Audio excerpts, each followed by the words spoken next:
The first sequence this video is purely for entertainment and does not infringe on copyrights or laws. The rights to the novel and image belong to the original author. We do not claim ownership. Don't like waiting and want to listen to this fanfic in full now? Subscribe to our Patreon, where you'll find the best fanfics. Chapter 176 New Goods in the Palace. It seems that no one in the fortress knows that the experimental subject has disappeared from the 113th fortress. Everyone on the street is the same as before. Those who should go to work go to work, those who should go to buy vegetables go to buy vegetables, and those who should go to square dance go to square dance.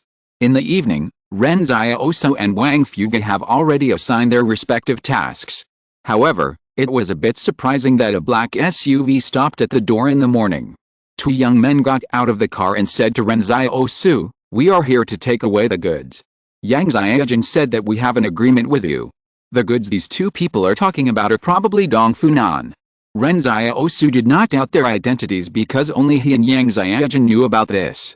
He asked curiously, "Are you Yang Xiaojun and Luo Zinayu's companions?"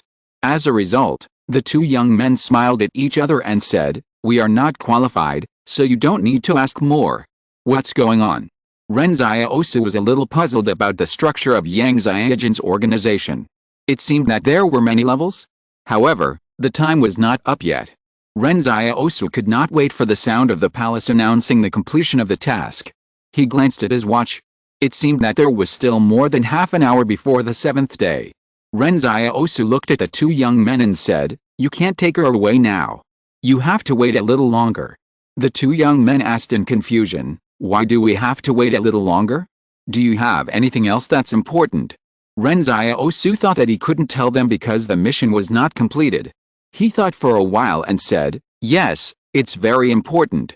You go to the backyard and wait. I'll tell her something else." Within 5 minutes, the two young men saw Dong Funan, whose swelling had subsided, sitting obediently on a small bench in the backyard.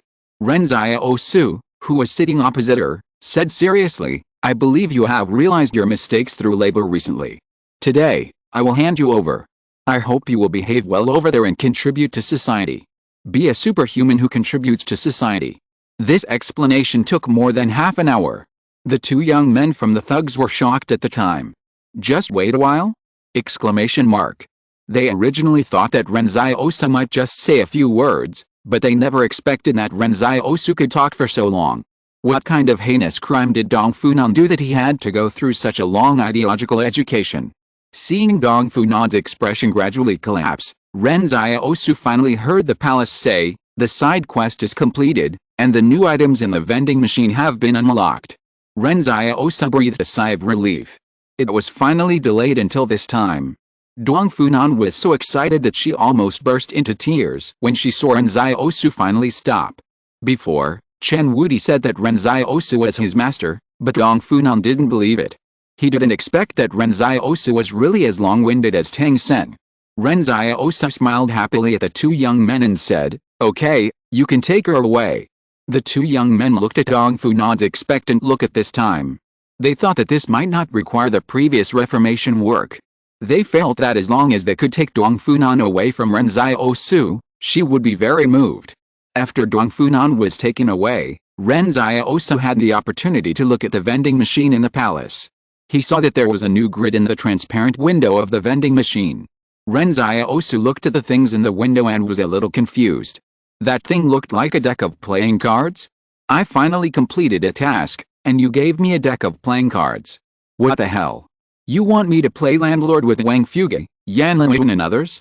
Poker is also one of the ways of entertainment for the whole people in this era, so Ren Xiaosu was a little confused when he saw that the new product in the vending machine was actually a deck of playing cards.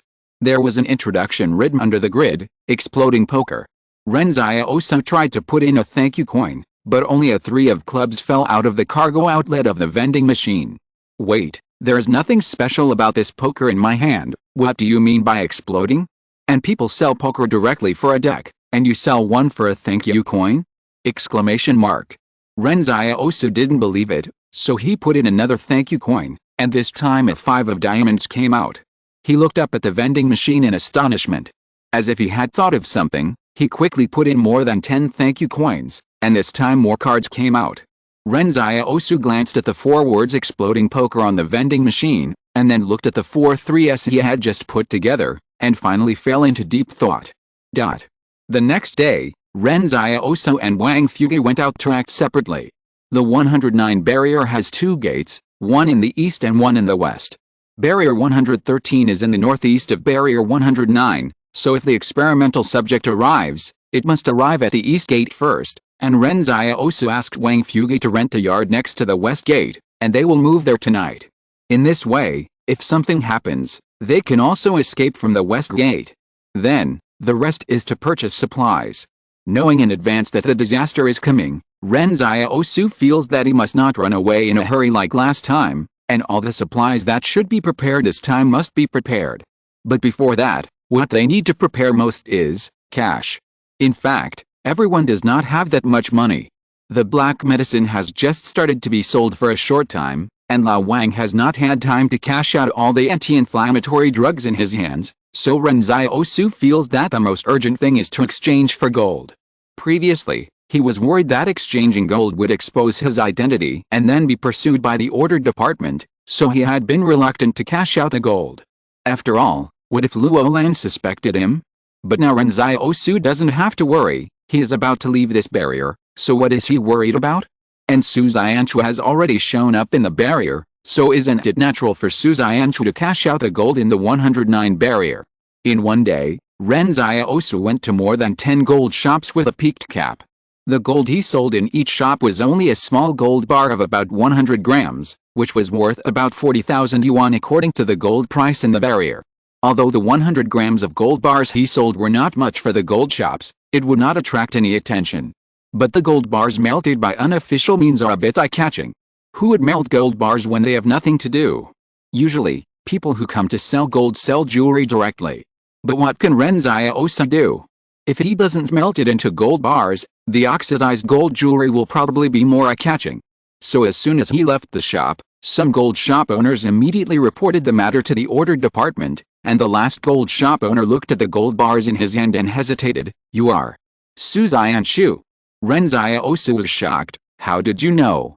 After that, Ren Xiaosu turned around and ran out of the gold shop, looking panicked. Thanks to Xiong Kai for becoming the new ally of this book. I recommend my friend Xiomu's law book, I Don't Want to Be 50-50, which is okay and interesting. A deceased anchor is reborn to redeem his regrets. It has 500,000 words. If you are interested, you can search it and have a look. Chapter 177 Preparing to Escape. After Ren Xiaosu visited more than 10 gold shops, he had 430,000 yuan in cash. To be honest, the money he earned today was probably more than the previous 17 years of his life combined. It was the first time that he felt so wealthy. Most people in this barrier probably only have this much money in their family savings, or even less than him. However, at this moment, the palace suddenly said, "It is detected that the host has more money than the permission to unlock the storage space. Do you want to unlock it?" Ren Xiaosu is stunned. He had unlocked it once before in Jingshan. At that time, he exchanged 20,000 yuan in cash for 1 cubic meter of storage space. At that time, Ren Xiaosu knew that this space should be able to be unlocked again, but he was not sure how much money it would cost to unlock the next level, so he could only wait for the palace to notify him again. And now, he finally waited. Even if Ren Xiaosu likes money, he knows that money is more important than the storage space that can be carried with him. Moreover, they were about to flee. If the storage space was larger, he could easily bring more supplies and more clean water. If he encountered a ruined ruin again, he could find more gold. But what Ren Xiaosu couldn't figure out was that Qing's money could be exchanged, Li's money could be exchanged, but your palace wanted the currency of every bank. But why would you need money as a palace? Can you tell me what you want the money for?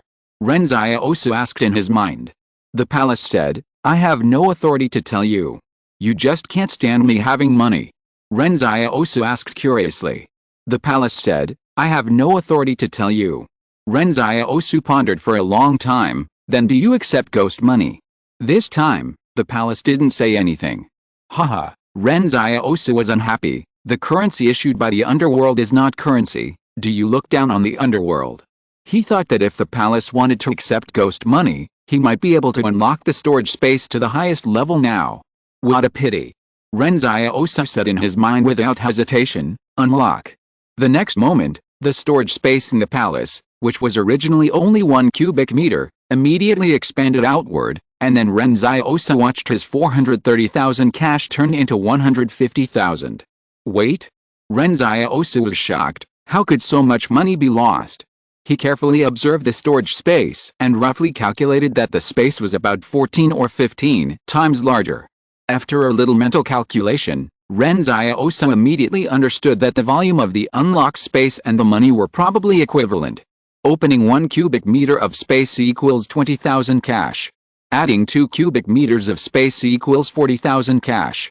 Adding 4 cubic meters of space equals 80,000 cash. Adding 8 cubic meters of space equals 160,000 cash.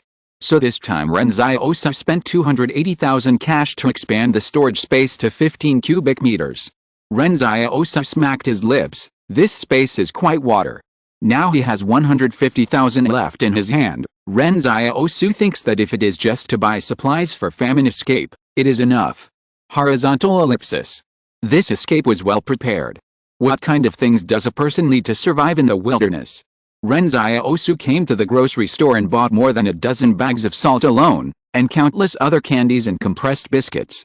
The grocery store owner saw that a big customer had come.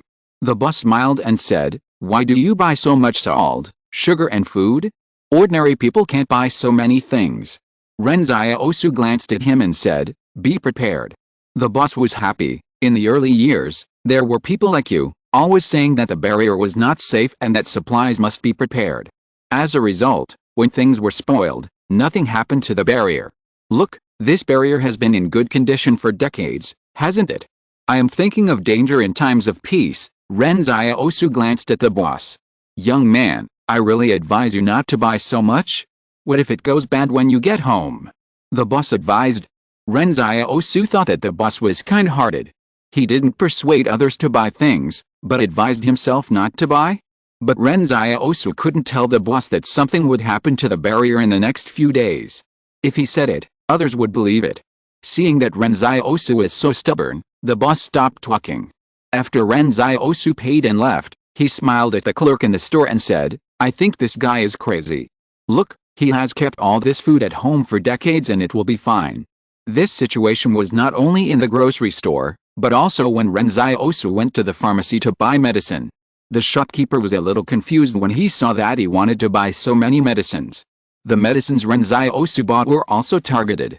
He definitely didn't need anti-inflammatory drugs, but antiviral ribavirin was useful, antifungal ketoconazole was useful, and anti-diarrhea montmorillonite powder was also a necessity in the wilderness. Especially anti-diarrhea drugs.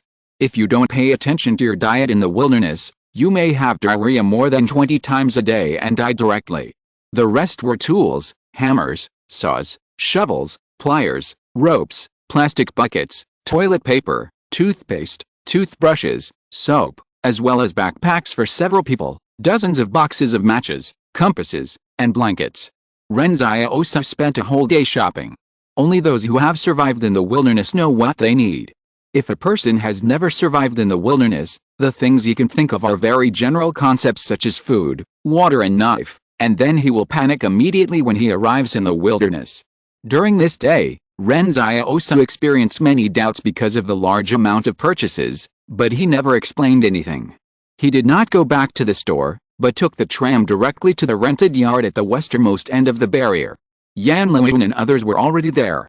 While sitting on the tram, he also heard young people on the bus say that a small music festival would be held here in a few days, and it was said that a certain male god and a certain goddess would come to perform. Some people whispered gossip about the stars in the barrier, such as they heard that the female star named Hilyao liked to cook, and they also heard that the female star named Fang Yujing actually studied traditional Chinese medicine in her early years. The tram rumbled along the rails in the afterglow of the setting sun. A yellow beam of light shone down from the sky through the gaps in the clouds. Ren Xiaosu suddenly felt that he was somewhat out of tune with the words like music festival. Everything prosperous and peaceful before his eyes seemed to be about to be destroyed before his eyes. Ren Xiaosu was not one of those ignorant people. He knew that the experimental subjects were about to arrive, And he knew that all forces were preparing to go to war with the Li Consortium within 3 days, so he was prepared. The entire barrier might be destroyed by then, but Ren Xiaosu was confident that he would be able to gain an advantage over others. But thinking of so many people dying, Ren Xiaosu suddenly felt that this might not be something to be happy about. This era itself was full of sadness. When he arrived at the rented yard, Ren Xiaosu was suddenly stunned because Jiang Wu was there too. Yan Luiyuan whispered beside Ren Xiaosu, "I brought teacher Jiang Wu here. We can ignore the others, but we still have to remind teacher Jiang Wu and the others." Well, Ren Xiaosu touched his head, "You did nothing wrong." Chapter 178 New Neighbor, Yang Xiaojin. In fact, even if Yan Luiyuan didn't go to inform Jiang Wu, Ren Xiaosu would have gone there tomorrow. But he had to make it clear to Jiang Wu, "Teacher Jiang, this barrier may not be safe soon. We rented a yard here to make it easier to escape." Jiang Wu put his hair behind his ears and said softly, "Yes, I understand. Don't you have any questions?" Ren Xiaosu is curious. For example, what is the danger? Why is it so serious that we need to escape? Jiang Wu smiled and said, "You must have a reason for doing this. We survived by following you before. Now that you judge that there is danger, we have no reason not to believe it." Ren Xiaosu has been facing doubts almost all day long. Now that someone believes him, he is quite surprised. "Teacher Jiang, you can bring your students to our yard to stay temporarily, but let's make it clear in advance that there is not enough room in the house and you can only sleep on the ground in the yard. And we will not provide you with food when you escape, and everyone should run on their own." "Yes, I understand," Jiang Wu nodded. Although Ren Xiaosu wanted to help Jiang Wu out of kindness, he would never risk letting others slow down his escape. The experimental subjects that could make Luo Lan ready to run away must be very terrifying. Ren Xiaosu thought that the number of experimental subjects might be more than they had imagined before. At this time, Jiang Wu looked at the many bicycles parked in the yard by Ren Xiaosu and his friends. "Are you planning to ride bicycles?" "Yes," Ren Xiaosu nodded and said, "so when the time comes, our speed of escape will definitely be faster, and you may not be able to keep up. A bicycle in this barrier costs at least 1,000 yuan. These days, anything related to steel is basically very scarce. Although the school has just paid Jiang Wu a salary, and the student subsidy has also been issued, it is enough to buy some supplies for the escape, but it is not enough to buy a bicycle." Jiang Wu hesitated for a long time. She originally wanted to borrow money, but in the end she didn't ask after thinking about it. After all, what reason did she have to ask Ren Xiaosu to lend her money to buy a bicycle? Ren Xiaosu said casually, "Actually, there is a bicycle shop just a few dozen meters away. You can borrow it from him when something happens to the barrier." Yan Luiyuan was shocked at the time. "Brother, are you sure you said the word borrow? Are you prepared to pay it back?" Ren Xiaosu remained silent. He knew that this was wrong. At this time, Jiang Wu shook his head. "That will teach students bad things." Ren Xiaosu was silent. He thought that it was right for you to have such a sense of justice. Before, Ren Xiaosu was willing to help Jiang Wu because of Jiang Wu's brilliance. But this was a bit helpless, and Ren Xiaosu had no choice. Jiang Wu said, "But I know there is a bicycle rental shop in the barrier. It costs 90 yuan a month. You only need to deposit your residence ID card and 300 yuan. I can rent out the bicycle first. 300 yuan is definitely not enough for the bicycle, but on weekdays, you don't have to worry about someone running away with a residence ID card. After all, the barrier is blocked and you can't run away even if you want to." Each student like Jiang Wu received a subsidy of 600 yuan, and after renting a car, they could still have some money left to buy supplies on the way to escape. The residence ID card of the 109th barrier was also useless. However, Ren Xiaosu asked curiously, "Is there any difference between renting a car and borrowing a car? We all know that the car cannot be returned." Jiang Wu whispered, "At least it is to compensate the store." Ren Xiaosu is still curious. "This will also teach students bad things." Jiang Wu suddenly said firmly, "Then I won't tell them." Yan Luiyuan. Wang Fuye. Ren Xiaosu looked at Jiang Wu and thought about a question. Is this hypocrisy or true kindness? When the female teacher spoke, Ren Xiaosu could see the struggle in her heart. Jiang Wu was a person who practiced what she said. If she hadn't really saved the students during the escape to the 109th barrier, those students would not have survived until now. At this moment, In order to give the students tools to escape, Jiang Wu was even willing to violate her own principles. If she didn't tell the students about this, it meant that she decided to take all the blame on herself and let the students continue to stick to their correct worldview, outlook on life, and values. It was difficult for Ren Xiaosu to judge whether such behavior was despicable or great, and he was not qualified to judge. At this moment, a crisp laugh suddenly rang out. It's just more than 20 bicycles. We thugs admire Teacher Jiang's character. We sponsored these more than 20 bicycles. Ren Xiaosu turned his head in shock and looked at the source of the voice. The courtyard they were in was not independent, but connected side by side with other residents, so the backyard next to theirs was the backyard of someone else's house. At this time, Ren Xiaosu saw Luo Zinayu lying on the wall and laughed. Ren Xiaosu, are you surprised? Are you surprised? Haha, Ren Xiaosu's face was dark. This was really a surprise. The courtyard they rented was actually next to Luo Zinayu and her family? Is it such a coincidence? However, Ren Xiaosu knew that Luo Zinayu and the others should have arrived first, because Lao Wang originally wanted to rent the house next door, but the landlord said that the house next door had been rented out a day earlier. Ren Xiaosu suddenly realized that this might not be a coincidence, because many forces probably knew that the experimental subject was coming, so everyone lived together in the most suitable location for escape.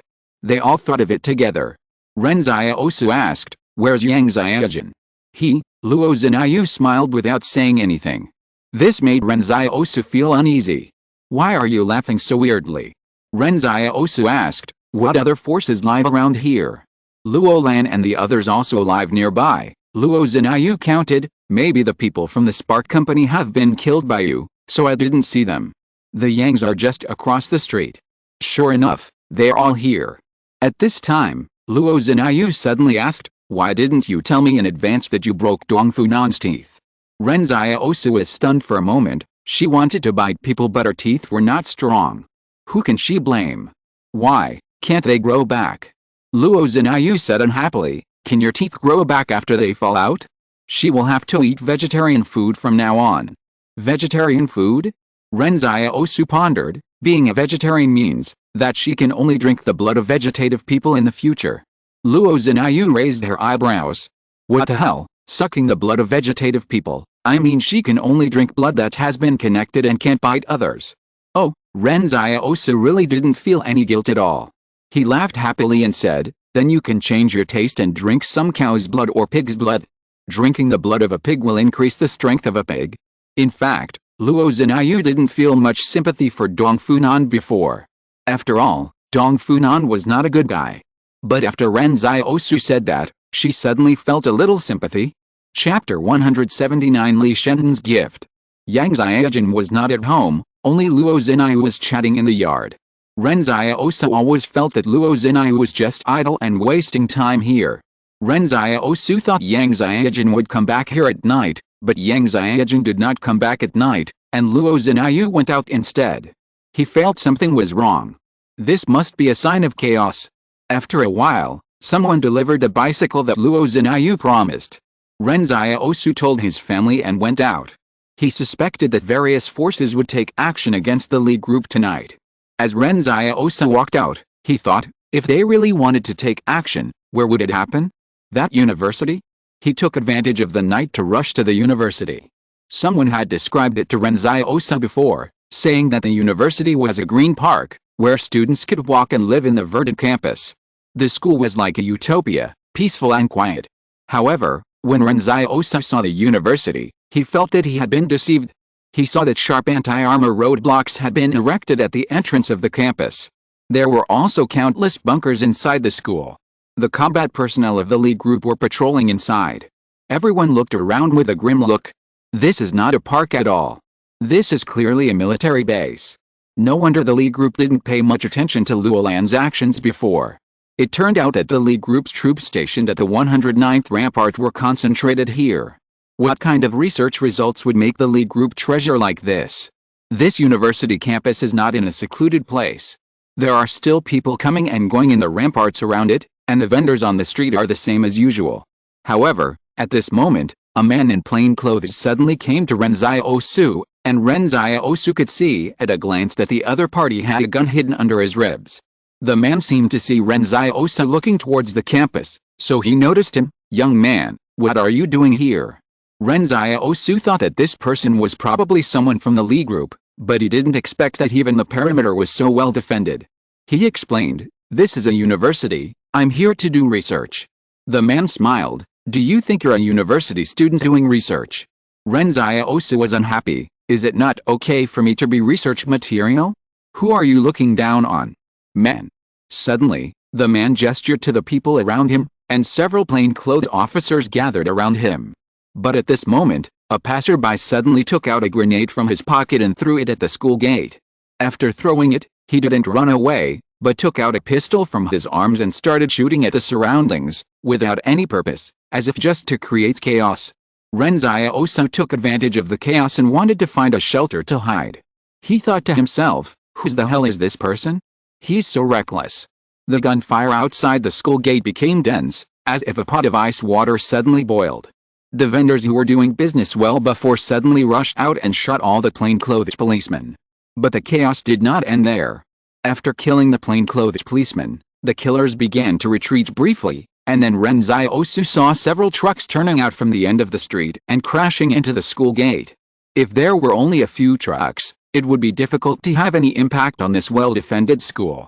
Ren Xiaosu suddenly turned around and ran. He suspected that the cars were full of bombs. Several killers noticed Ren Xiaosu. One of the killers happened to be on Ren Xiaosu's retreat. He raised his hand and shot, but when he pulled the trigger, Ren Xiaosu shook as fast as a ghost, and the bullet had already missed. At this moment, every muscle in Ren Xiaosu's body was stretched to the extreme, and a strong sense of power spread through his limbs. The killer was stunned. What kind of speed can even dodge bullets? Before the killer fired again, he suddenly saw Ren Xiaosu in his field of vision, like an arrow, stepping in front of him and punching. This punch hit the killer's neck, and the killer didn't even have the chance to dodge before hearing the bones of his neck burst. Just one punch, and killed a person. The killer next to him saw the scene and wanted to shoot, but before they could raise their hands, bullets shot from nowhere and turned them into a puff of blood mist. A huge smell of blood floated in the air, and when the wind blew, the blood in the air was like a red cloud. Only a sniper rifle has such power. Ren Xiaosu suddenly looked up at a tall building in the distance. He saw a girl holding a huge sniper rifle, and at this time the moon was just rising, just reaching the height of the roof, and staying beside Yang Xiaojun. But the narrow and delicate crescent moon was like a foil to the girl. Suddenly, in the night, there was a bell sound coming from the center of the distant barrier, and the sound of the bell ringing was vast and far-reaching. But Ren Xiaosu was stunned, because there shouldn't be any bells after 1800 hours. Just before the bell rang, Li Shenton was standing on the street in the distance, smiling in his magician's suit. In front of him was a hat with some change in it. He smiled and said to the residents of the fortress who were watching, "The magic of hypnosis is that it can help you master your own subconscious mind. Have you ever wanted to sleep until 3 a.m. one day, but occasionally woke up on time without an alarm clock? Have you ever heard that there are old people who can catch a child falling from a 7-story building with their bare hands?" Li Shenton paused and said, "What is the subconscious mind? The human brain is made up of 14 billion brain cells. It can actually store information from 5 billion books, but you clearly remember things just now, but now you forget them. Someone is helping you manage your body, but you can't manage it." Li Shenton laughed. "How dangerous this is." Someone in the audience suddenly asked, "What's the use of managing the subconscious mind?" Li Shenton laughed. "Have you ever thought about, when you can control the subconscious mind, everyone can actually become an extraordinary person? No, it's a god." As he said that, Li Shenton gently lifted a car on the side of the road, as if the car was made of paper. The audience was stunned when they saw this scene. Some people started throwing money into Li Shenton's hat, and some people went to check if there was any problem with the car. But at this time, the night bell rang, and Li Shenton smiled and said, "The game has begun." When the bell rang, countless residents in the fortress suddenly stood there stupidly, and then walked slowly towards the direction of the university like zombies. They walked very slowly at first, but gradually, the speed became faster and faster, until everyone started running wildly. The speed even gradually exceeded the short distance running record of ordinary humans. Everyone who ran wildly seemed to be overdrawing their lives.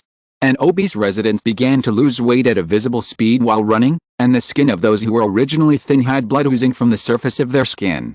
They ran wildly regardless of everything, with only the instructions left by Li Shenton in their minds, and the bell was a signal for hypnosis. It was like the guidance of God. Li Shenton bent down to pick up the magician's hat on the ground and put it on his head. The change was scattered all over the ground, but he didn't care. The young man walked on the deserted street, and it seemed as if a whole hell burning with anger was following him. Tonight was a gift from Li's abandoned son to Li.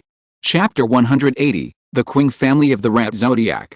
Ren Xiaosu hid in the shadows at the entrance of the university and watched.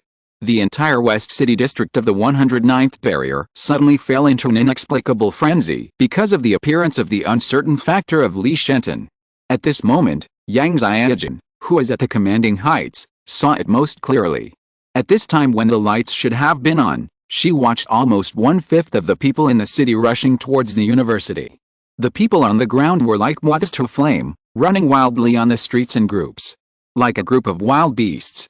She had told Ren Xiaosu before that once the demon whisperer was released, the entire barrier would go to the unknown, and no one could predict whether it would develop in a good direction or a bad direction.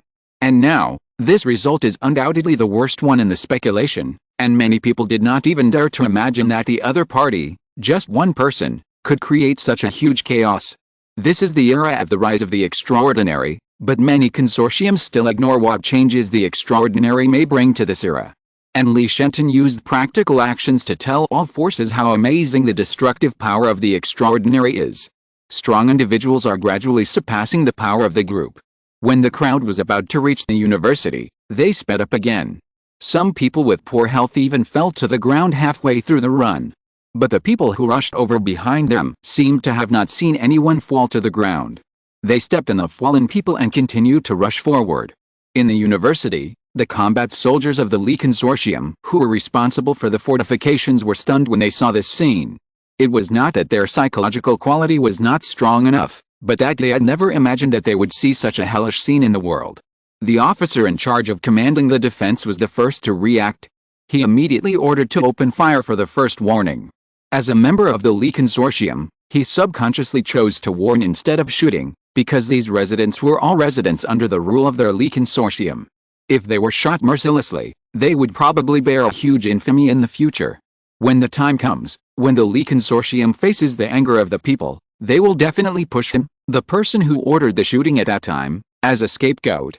And the key is that he thought that as long as he fired warning shots, these people would stop because of their fear of guns. But he was wrong, very wrong. Those crazy residents had no fear at all, they had lost themselves long ago. The essence of hypnosis is to make the hypnotized person completely surrender his consciousness. It was the wrong decision of this officer that made the army of the Li Consortium lose the best opportunity. No, in fact, the decision of this officer was not wrong, but he encountered a terrible opponent he had never encountered before. When they found that the warning was useless and were ready to shoot and kill these residents were only more than 10 meters away from the school gate. Can't wait any longer. Shoot and kill without mercy. The dense gunfire rang out, and the soldiers of the Li Consortium pulled the trigger in fear. But they shot and killed the first row of cannon fodder, and the people behind them immediately stepped on the bodies of the previous ones and rushed up again, and they were not afraid at all. In just 1 minute, the seemingly tight fortifications at the school gate were broken, and the flow of people swept the entire defense position like a tide. This defense position that seemed impregnable was torn to pieces in an instant. Not only that, but a large number of residents climbed up the fence without fear of the electric fence. One wall collapsed. Ren Xiaosu was a little frightened when he saw this scene. Are these people crazy? Exclamation mark. But at this moment, the manhole cover under his feet suddenly moved. Ren Xiaosu looked down and found that he happened to be standing on a manhole cover. It seemed like someone was pushing the manhole cover upwards, but after pushing for a long time, it didn't move. Then Luo Lan's exasperated voice came from inside. Those bastards from the Li family actually sealed the manhole cover. Let's go, let's try another position. Ren Xiaosu's face became strange. He walked forward more than 10 meters and stood on another manhole cover. Soon, Luo Lan's voice was heard from inside the manhole cover again. Fuck. This one is also sealed. But before Ren Xiaosu could be happy, He suddenly heard Fatty Luo from underground shouting, "Blow up this manhole cover for me." This time Ren Xiaosu quickly took the initiative and said, "Come up, no need to blow it up." After Ren Xiaosu stepped back, the manhole cover was soon opened a crack, and Luo Lan looked through the crack, and his little eyes met Ren Xiaosu's. "So it's you, kid?" Luo Lan came out from the well in a bad mood. His fat body almost got stuck at the mouth of the well. Someone pushed him down and he finally climbed out. Ren Xiaosu asked curiously, "Are you born in the year of the rat? Why are you always crawling around down there? What do you know?" Luo Lan said disdainfully, "We are far-sighted. When they built this barrier, our people were mixed in with the designers. Now the Li family is not as familiar with this barrier as we are. Don't you think it's awesome to be able to come and go freely down there without being noticed?" "It's awesome," Ren Xiaosu nodded, "it's just a little smelly." Hundreds of Qing family's combatants climbed out of the well one after another. Everyone was fully armed, and some even carried an RPG. Ren Xiaosu was stunned. "Are you also going to attack this campus?" "Of course, we want to know what the Li family's precious things are," Luo Lan said with a curse. "You guys don't even know what it is, but you're all so eager to grab it." Ren Xiaosu asked curiously. "We know the general direction," Luo Lan said. "Maybe it's nanorobots." Ren Xiaosu frowned. "Can you be more certain?" Luo Lan was not happy either. Li's confidentiality work is very good, and everyone is relying on guessing now. It's just that in the field of nanorobots, Li's is at the forefront of all consortiums. When we were still in the experimental stage, their nanorobots could already be put into the medical industry. Luo Pang continued, "The nanorobots composed of deoxyribonucleic acid molecules they made in the early years can already remove things like blood clots at a fixed point. In the past, some bigwigs from other consortiums would come to Li's for treatment when they got old. They also have nanozymes that can cure the hepatitis C virus. These are Li's main research areas." Ren Xiaosu was puzzled. "Even the hepatitis virus has come out. What's the matter? You Qings want to enter the medical industry?" Chapter 181 They are guilty. "No," Luo Lan shook his head. "We are just guessing. In the past, it was too difficult for Li to program the nanorobots with complex information, so the nanorobots could only perform extremely simple basic operations. We didn't pay much attention to them, but now they may have made a technological breakthrough." Originally, Ren Xiaosu thought it was a world-shaking research result related to the extraordinary, but it turned out to be a nanorobot. He planned to leave after hearing this. This kind of scientific research result may be useful to a large consortium, but it is really worthless to him, Ren Xiaosu. A poor student like Ren Xiaosu doesn't even know what a nanorobot is. He has never heard of it. In fact, Ren Xiaosu also has his own understanding of science. He treats everything he hasn't heard of as futile superstition. And up to now, Luo Lan and others are just guessing. After guessing for a long time, there is no definite answer. Ren Xiaosu will definitely not waste time on such uncertain things. Luo Lan said, "How about this? You help me grab the research data, and I will pay you." "You like to guess so much? Then guess whether I will help you." Ren Xiaosu laughed happily. "I guess you will," Luo Lan said excitedly. "Guess again." Luo Lan, look, I told you all the news about the experimental subjects." "Thank you," Ren Xiaosu said seriously. "Forget it," Luo Lan waved his hand helplessly, "I won't help you. By the way, I'll tell you something. There may be very high beings among those experimental subjects. They are actually using themselves for experiments. It's scary to think about it." Ren Xiaosu was stunned for a moment. What else can the experimental subjects do if they don't do experiments? Now it was Luo Lan's turn to be stunned. It seems to make sense. Ren Xiaosu ignored Luo Lan and planned to go back to the yard they rented. At this time, Yan Linwen and Wang Fuge were waiting there.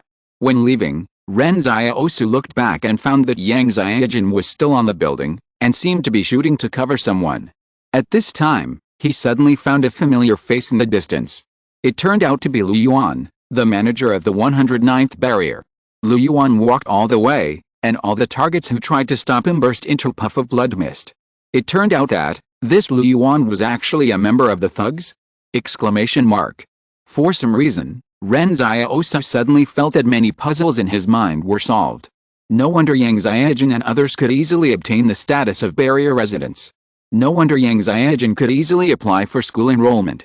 No wonder Lao Wang was arrested and taken to the order department, and Lu Yuan immediately called the order department to let him go. No wonder Yang Xiaojun wanted to pit Luo Lan, because Luo Lan slapped Lu Yuan, and Yang Xiaojun was venting for his companion. When Lu Yuan saw Ren Xiaosu, he smiled and greeted him. At this time, Lu Yuan seemed much more cheerful, as if he was very happy after tearing off his hidden identity.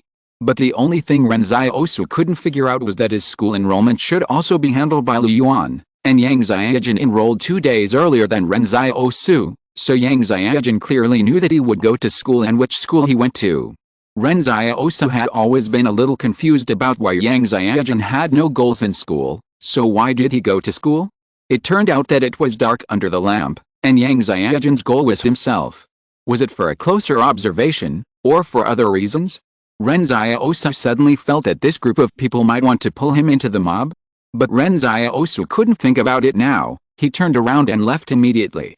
The yard rented by Lao Wang was not far from the university campus, so Yan Luiyun and the others also heard the gunshots. When Ren Xiaosu pushed the door open, all the people who were anxiously waiting breathed a sigh of relief. The yard was full of people at this time, including students, Jiang Wu, and bicycles piled up next to it. Sister Xiao asked, "Xiaosu, what was the gunshot just now? Are you okay?"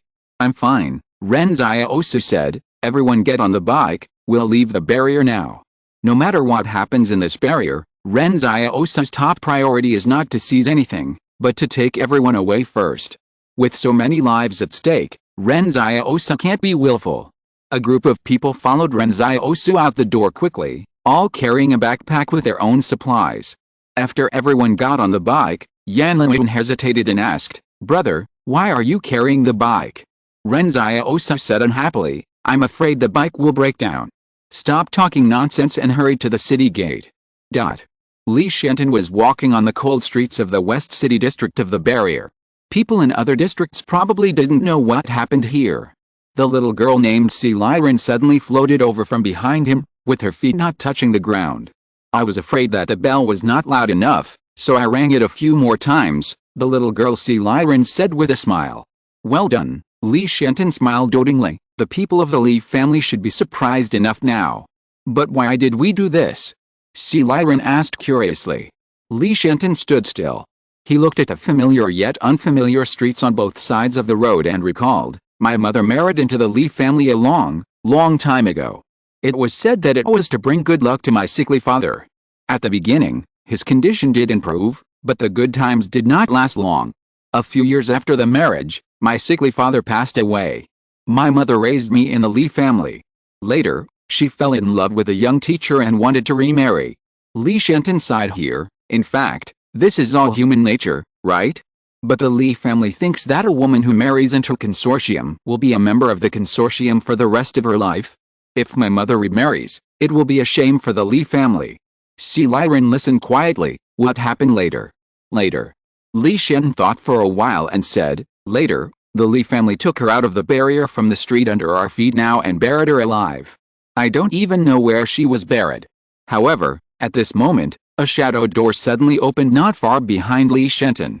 Luo Zinayu asked behind the shadow door, "What crime have the other residents in this barrier committed?"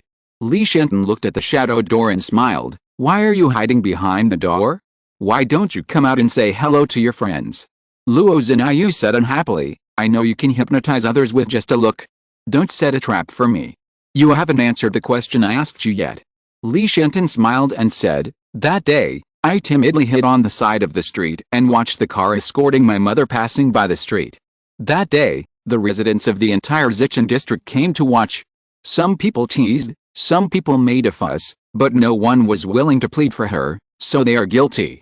Later, Li Shen went crazy and was sent to a mental hospital.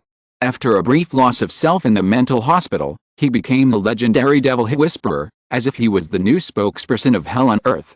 No wonder no one had found out the identity of Li Shen before. It seems that Li regarded him as a shame, so he erased all traces of their mother and son. Chapter 182. Wait for me. But Li Shenton suddenly laughed and said, "I know that something terrible seems to be rushing towards the 109th fortress. So the Li Consortium army, which should have been the main force of the fortress's defense, has retreated to a university because of your arrival. Who'll defend the city when those terrible things arrive? Guess how many people will die in their hands? Who is responsible for this? Thugs, Qing family, Yang family, Fire Seed, Li Xianten asked. Who among you is qualified to blame me? Luo Xinai remained silent. We are all sinners, Li Xianten said with emotion. Now that you have taken revenge, can you stop? Luo Xinai said, you have to believe that although justice may be late sometimes, it will never be absent. Li Xianten seemed to have heard something very funny. The original words of this famous saying are not like this. The original words are, justice delayed is no justice. Luo Xinai suddenly asked, what do you think the essence of the extraordinary is? Isn't the purpose of you thugs very well? Li Xianten smiled. When disaster strikes, spiritual will is the first order weapon for mankind to face danger. But my understanding of spiritual will is the development of the brain. Luo Xinai said calmly, but brain development was falsified before the disaster. Anything that has not been rigorously demonstrated can only be a rumor. Humans have not yet discovered which part of the brain corresponds to emotions, so how can they dare to say that they fully understand the brain? Li Xianten said seriously, but I'm not sure whether the extraordinary has opened up a new area in the brain or completed the so-called increase in the percentage of development. For the time being, it is better to call it spiritual will. Then according to what you said, Luo Xinai said, the stronger the ability of the extraordinary person is, the closer he is to self-destruction. In theory, it is like this, Li Xianten said, when the brain area is developed 100%, humans are likely to become the will of the gods, and their bodies will collapse because they cannot become the carrier of this huge will, or this situation will begin to occur when it is developed to more than 70%. However, Li Xianten suddenly remembered the figure of a young man, and he seemed a little confused, but it seems that there are exceptions, so the problem we are discussing now has no practical significance. Only when humans really evolve to that point can we know the answer. After speaking, Li Xianten no longer paid attention to Luo Xinai, but continued to take Si Liren to the university. He wanted to see the destruction of the Li Kaor in the 109th fortress with his own eyes. Luo Xinai did not continue to ask, because she had more important things to do, and it was almost too late. Even a strict and powerful organization like the mob still could not know all the secrets of the world. She needed to record the issues discussed today word by word, so that the people in the organization could adjust the new research direction. But at this moment, the rest of the city area that was originally quiet in the fortress suddenly became noisy, as if something extremely terrifying had happened.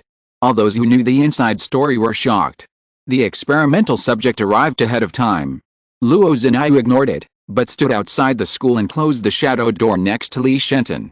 When she opened the shadow door again, she jumped in. She only took one step and came to a closed laboratory full of technology. Luo Xinai looked around. What she was looking for was here. Luo Xinai held a gun and was alert to prevent the internal security of the laboratory from posing a threat to her, but no one in the laboratory knew where they had gone. It seemed that they had fled in panic because of the chaos outside. The whole laboratory was empty. At this time, she saw a mobile hard drive locked inside a transparent bulletproof glass box. Luo Xinai raised her hand and fired continuously to shatter the glass, preparing to open the shadow door with the hard drive. But the next moment, the ceiling of the laboratory suddenly lit up with a strong light, and the entire laboratory was suddenly as bright as day, and there was no dead angle of light.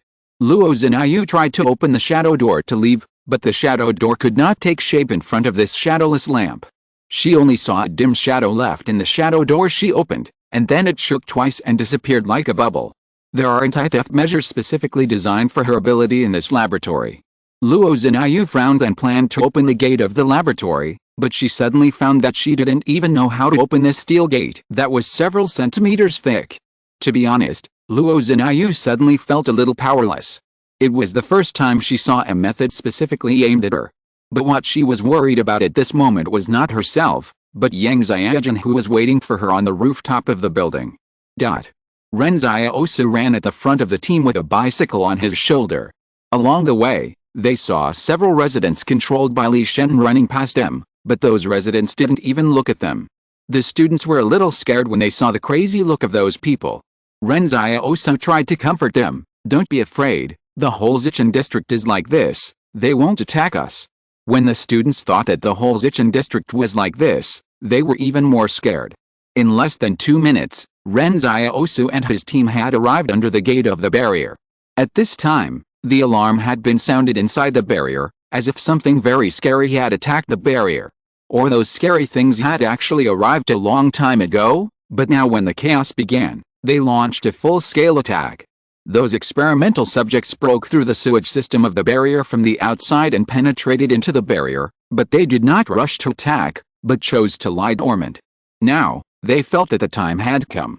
Luo Lan should be very glad that he only walked a short distance underground today, otherwise he might be very surprised to meet a large group of experimental subjects.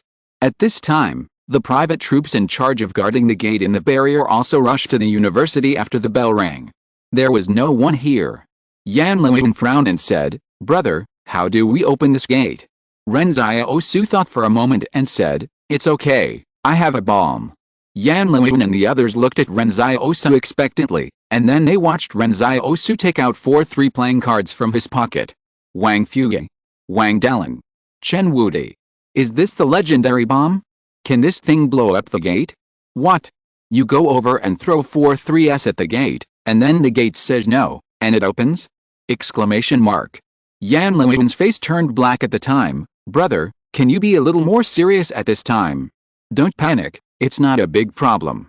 Ren Xiaosu waved his hand to let the others retreat, and he stuck the 4 people on the gate, and then ran away. At this moment, Ren Xiaosu said in his mind, "Explode." Suddenly, the 4 playing cards attached to the gate burst out with amazing heat and light, and with a loud bang, smoke and dust were already everywhere at the gate. After the roar, the unparalleled blasting energy instantly raised a huge smoke and dust and rushed in the opposite direction. The fragments of the gate flew everywhere. Yan Luoyun and the others felt that even the ground trembled. Ren Xiaosu leaned over and took a look. It's done. A huge hole had been blown out on the gate. Wang Fuge was shocked. Is it so dangerous to play landlord? Exclamation mark. Everyone hurry out of the city, let's go north, Ren Xiaosu said, and planned to lead the way to escape. As for what happened in the barrier, it really had nothing to do with him now. But when he turned around and wanted to take another look at the barrier, he actually saw more than a dozen experimental subjects climbing up like spiders outside the building where Yang Xiaojun was. Ren Xiaosu was stunned for a moment. Why didn't Luo Zinayu help Yang Xiaojun? Exclamation mark. This is different from what I imagined. According to convention, Yang Xiaojun and his men should be the easiest force to retreat. But now, Yang Xiaojun is on the rooftop of a 10-story building, like a lone boat in the Black Ocean. It may capsize at any time. Ren Xiaosu hesitated for only a moment, and he turned back to Wang Fuge and others and said firmly, "You go first, I have to go back to the barrier. Chen Wudi, you protect everyone." Wang Fuge panicked when he heard what Ren Xiaosu said. "Xiaosu, this barrier can't accommodate living people now." Ren Xiaosu looked at them and said firmly, "Go north, don't look back. I will catch up with you." After that, Ren Xiaosu turned and walked towards the city that had become hell. In fact, Ren Xiaosu himself didn't know why he came back. Maybe it was because he came from the wilderness and felt very close to the wild beasts and wanted to keep them company. Maybe it was because he liked the night in this city and wanted to see more of the scenery here. Or it could be because he forgot to bring his wallet or something. Well, Ren Xiaosu knew that these were all lame excuses. Maybe he just didn't want the girl to die here. Ren Xiaosu ran faster and faster, his clothes rustling in the wind, like a lion on the hunt. He looked up at the top of the building, and the girl on the top of the building seemed to be looking at him quietly. Surrounded by chaotic gunshots and experimental subjects who were eating people, the world seemed a little absurd. The dark sky seemed to be cut off in the middle. But it didn't matter. Wait for me. If you're listening to this novel on a channel other than Fanfic World, it means they downloaded and uploaded it without effort. We cordially invite you to visit our channel, Mundo Fanfic Novelis. There you'll find the original version of this story and you can explore many other novels of various genres. We're waiting for you to immerse yourself in a world of incredible novels. Chapter 183, Going Upstream. Wang Fuge and others stood at the gate of the rampart and watched quietly as Ren Xiaosu returned to the dangerous rampart. Sometimes Wang Fuge felt that Ren Xiaosu was really brave. He dared to go back to a place that others avoided. It must be said that Wang Fuge believed that it was the most correct decision in his life that he took Wang Dalin with him to follow Ren Xiaosu. If he had not followed Ren Xiaosu, even if he had survived the disaster at the 113 rampart, he might have died soon in another sudden disaster. The world today is too dangerous. In the past 2 days, Ren Xiaosu and Wang Fuge were questioned by the store owners many times when they were purchasing refugee supplies. Wang Fuge sometimes felt that if it were not for natural disasters such as earthquakes, the rampart would not be in trouble. But in the end, it was proved that Ren Xiaosu was right. At this time, Yan Linwen stared blankly at the direction where Ren Xiaosu left. Sister Xiaoyu sighed and said, "Linwen, are you worried about your brother?" Everyone knew that the two brothers were the closest, so it was reasonable for Yan Linwen to worry about Ren Xiaosu. However, Yan Linwen suddenly shook his head and said, "I was just wondering if I should go over and remind him that he was still carrying the bicycle." Sister Xiaoyu. At this moment, everyone was shocked to find that, indeed, when Ren Xiaosu turned around just now, he seemed to be still carrying the bicycle. It was just that the situation was too urgent just now, and Ren Xiaosu's decision shocked them so much that they all ignored it. Wang Fuge suddenly felt that the powerful image that Ren Xiaosu had just established in everyone's minds suddenly disappeared. Yan Linwen got on his bicycle and said, "Let's go. My brother dares to go back because he is sure. Let's go north." Chen Wudi looked at the barrier with worry. "Master will probably run away with the king of the kingdom of women in this life. How can we go to the west to obtain the scriptures?" Yan Linwen comforted him, "It's okay. We will take the king of the kingdom of women with us." Chen Wudi hesitated for a long time and said reluctantly, "Okay." The building where Yang Xiaojin was located was probably only about 1 kilometer away from the gate of the barrier. Ren Xiaosu took a look at the building, then sighed and put the bicycle on the side of the road. He was careless and forgot to give the bicycle to Yan Linwen and others for safekeeping. The 15 cubic meters in the storage space were already filled with supplies. In fact, he could take out some of the supplies and put the bicycle in, but now it was too late to do it. Suddenly, Ren Xiaosu saw countless refugees fleeing towards the gate of the fortress, and behind them were several experimental subjects chasing them frantically. The terrifying experimental subjects scared the residents of the fortress to tears. Some people ran and didn't know where their shoes were. Some people even wore thin pajamas in the winter, and it seemed that they had just escaped from the house. These people in the fortress who used to discuss music festivals and fashion trends finally understood what the world outside the fortress should be like.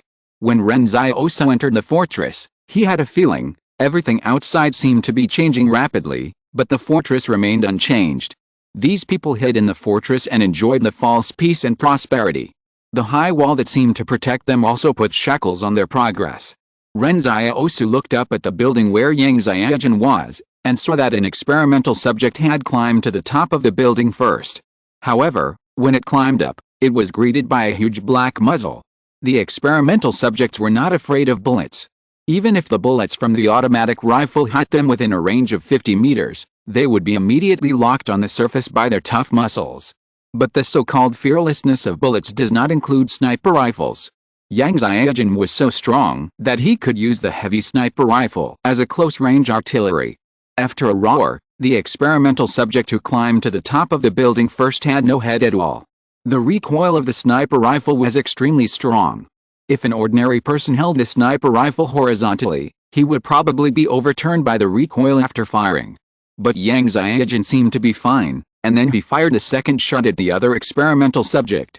For some reason, Ren Xiaosu always felt that there was an extreme sense of contradiction between Yang Xiaojin's thin body and the sniper rifle.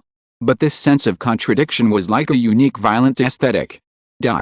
Originally, Ren Xiaosu was still worried that he would not be able to get there in time. Ren Xiaosu knew that if no one responded, Yang Xiaojin would eventually be unable to stop her. After all, there were too many experimental subjects. But he was relieved now, at least he still had time. Or rather, this was the time Yang Xiaojin bought for herself. Ren Xiaosu suddenly sped up his pace, but everyone was running towards the barrier gate, while Ren Xiaosu was swimming upstream.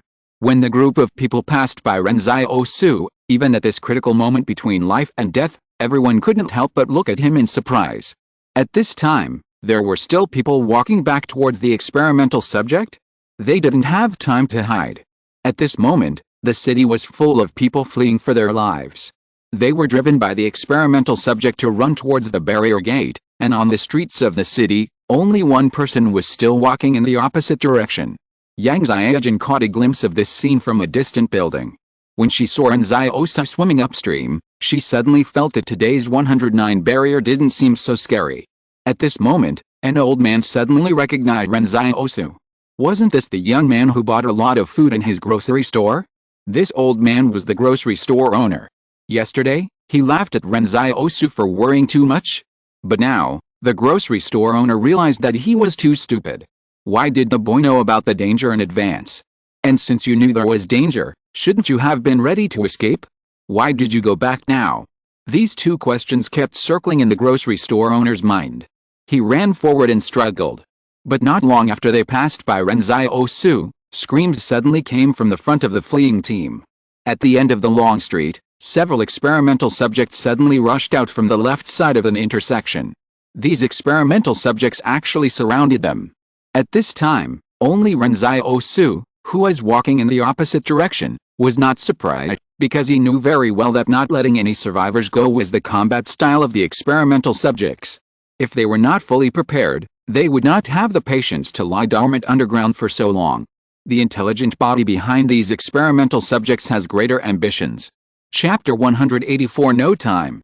Soon, Ren Xiaosu ran against a flow of people to the back of the crowd. At this time, there were 3 experimental subjects chasing thousands of people behind the crowd and killing them. When they found Ren Xiaosu rushing towards them, one of the experimental subjects actually gave up the target he was attacking and rushed towards Ren Xiaosu. But before they rushed to Ren Xiaosu had already drawn his sword from the void. At this moment, Ren Xiaosu's figure did not even pause, but suddenly accelerated, and his whole body passed by the experimental subject at an angle. The sharp black knife handle was held by Ren Xiaosu with his back hand. He could feel the body of the experimental subject being cut by the blade, and the gray skin was untied by the blade. The muscle fibers in the gray skin broke one by one. Then, the bones were cut into smooth fractures. Finally, the gray body was split into 2, and a large amount of light yellow blood sprayed out. At this time, the crowd fleeing to the gate was blocked by the experimental subjects intercepted in front. The crowd subconsciously wanted to run back. It was not that they could survive by running back, but they did not know what to do. The distressed crowd had lost their minds at this moment. They had not received any evacuation training, nor had they faced the wilderness, so their inner desire for survival could not guide them to find a way out. When they turned back, they saw the scene of the experimental subject being dismembered. The black knife, the boy full of power and explosiveness, the ferocious experimental subject seemed to be vulnerable under the blade. A girl was suddenly surprised to find that the boy was Ren Xiaosu, who was asked to drop out of their class. At that time, they were all afraid that Ren Xiaosu, a refugee, would bring disease and death to everyone, but what did the students who defended Ren Xiaosu say at that time? That day, a student of Zhengwu said to them and the students' parents, "Help? We are not helping him, and he does not need our help. You know nothing about the world outside the barrier. I think this is a kind of sadness." At that time, no one else knew what the student was talking about, but now, she felt that she roughly understood. It turns out that this world is already so dangerous. Those students who fled from the wilderness to the 109th barrier had clearly experienced danger with Ren Xiaosu, so they knew very well what kind of ability Ren Xiaosu had. This ability may not be of much use in the barrier, but compared to this world, the barrier is too small. The girl grabbed a middle-aged woman beside her and shouted, "Mom, it's Ren Xiaosu. He is the refugee who was forced to change classes by you." The girl's mother's expression suddenly became complicated, but at this critical moment of life and death, she had no time to think about anything else. "Do you know him? Call him back to save us." At this time, the refugees who were forced back by the experimental subjects saw that Ren Xiaosu could actually kill the experimental subjects, so someone immediately shouted, "Follow him, follow behind him." They seemed to have found a savior, thinking that they could survive by following Ren Xiaosu. But after Ren Xiaosu killed an experimental subject, he did not stop at all, but accelerated again to leave the battlefield, so as not to delay his time if the remaining 2 experimental subjects surrounded him. His goal now is to save people, not to stay here and kill the experimental subjects. In just a moment, Ren Xiaosu had left the experimental subject and the fleeing crowd far behind. The experimental subject saw that it was impossible for him to catch up with Ren Xiaosu, so he turned back to look at the terrified refugees. The girl watched Ren Xiaosu running farther and farther. She was about to call Ren Xiaosu to come back and save them, but the experimental subject in front of her had already pounced on her again and bit her throat. The girl could no longer shout for help. There was only despair and emptiness in her eyes. Ren Xiaosu had never been a savior. Now in this whole fortress, he only cared about the life and death of one person. At this time, the palace suddenly said, "Mission, save the residents of the fortress." But even so, Ren Xiaosu could not turn back. The mission must be completed, but Yang Xiaojin is also a resident of the fortress. Would saving Yang Xiaojin be able to complete the mission? Ren Xiaosu always has his own unique understanding of the mission issued by the palace. As he was running desperately, Ren Xiaosu was surprised to see a test subject squatting beside an unconscious man. The man had no wounds on his body, and it seemed that he was just knocked unconscious. Ren Xiaosu was hiding from the test subject and hurried on his way, but he couldn't help but look at the other party's strange behavior. According to common sense, the test subject would definitely pounce on him when he saw a living person, but this test subject seemed to have more important things to do. The test subject suddenly opened his bloody mouth and spit out his tongue. Ren Xiaosu thought that the test subject wanted to lick it before eating, but he was shocked to find that there was a small syringe at the end of the tongue. The next moment, the test subject took the syringe in his hand and pushed the gray liquid in the syringe into the man's neck blood vessels. Ren Xiaosu felt a chill behind him. What was this test subject doing? Exclamation mark. Luo Lan had mentioned to Ren Xiaosu before that these test subjects were doing experiments.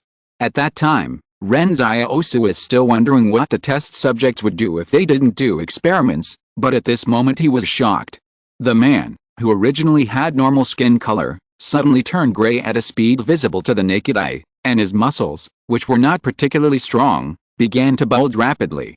Ren Xiaosu used to think that the goal of the experimental subject was to kill all the surviving targets, but now he found that the other party did not kill everyone. What exactly is the liquid injected into the man's body? To be honest, when Luo Lan mentioned things like nanorobots and experimental subjects doing experiments before, Ren Xiaosu was a little disdainful. After all, civilization has been interrupted these days, and technology must still be in the early stages of revival. But Ren Xiaosu suddenly remembered that Zhang Jinglin once said that technology has not really been interrupted. Zhang Jinglin's original words were, "They are just in the hands of a few people." This is probably the reason why the consortium can become a consortium.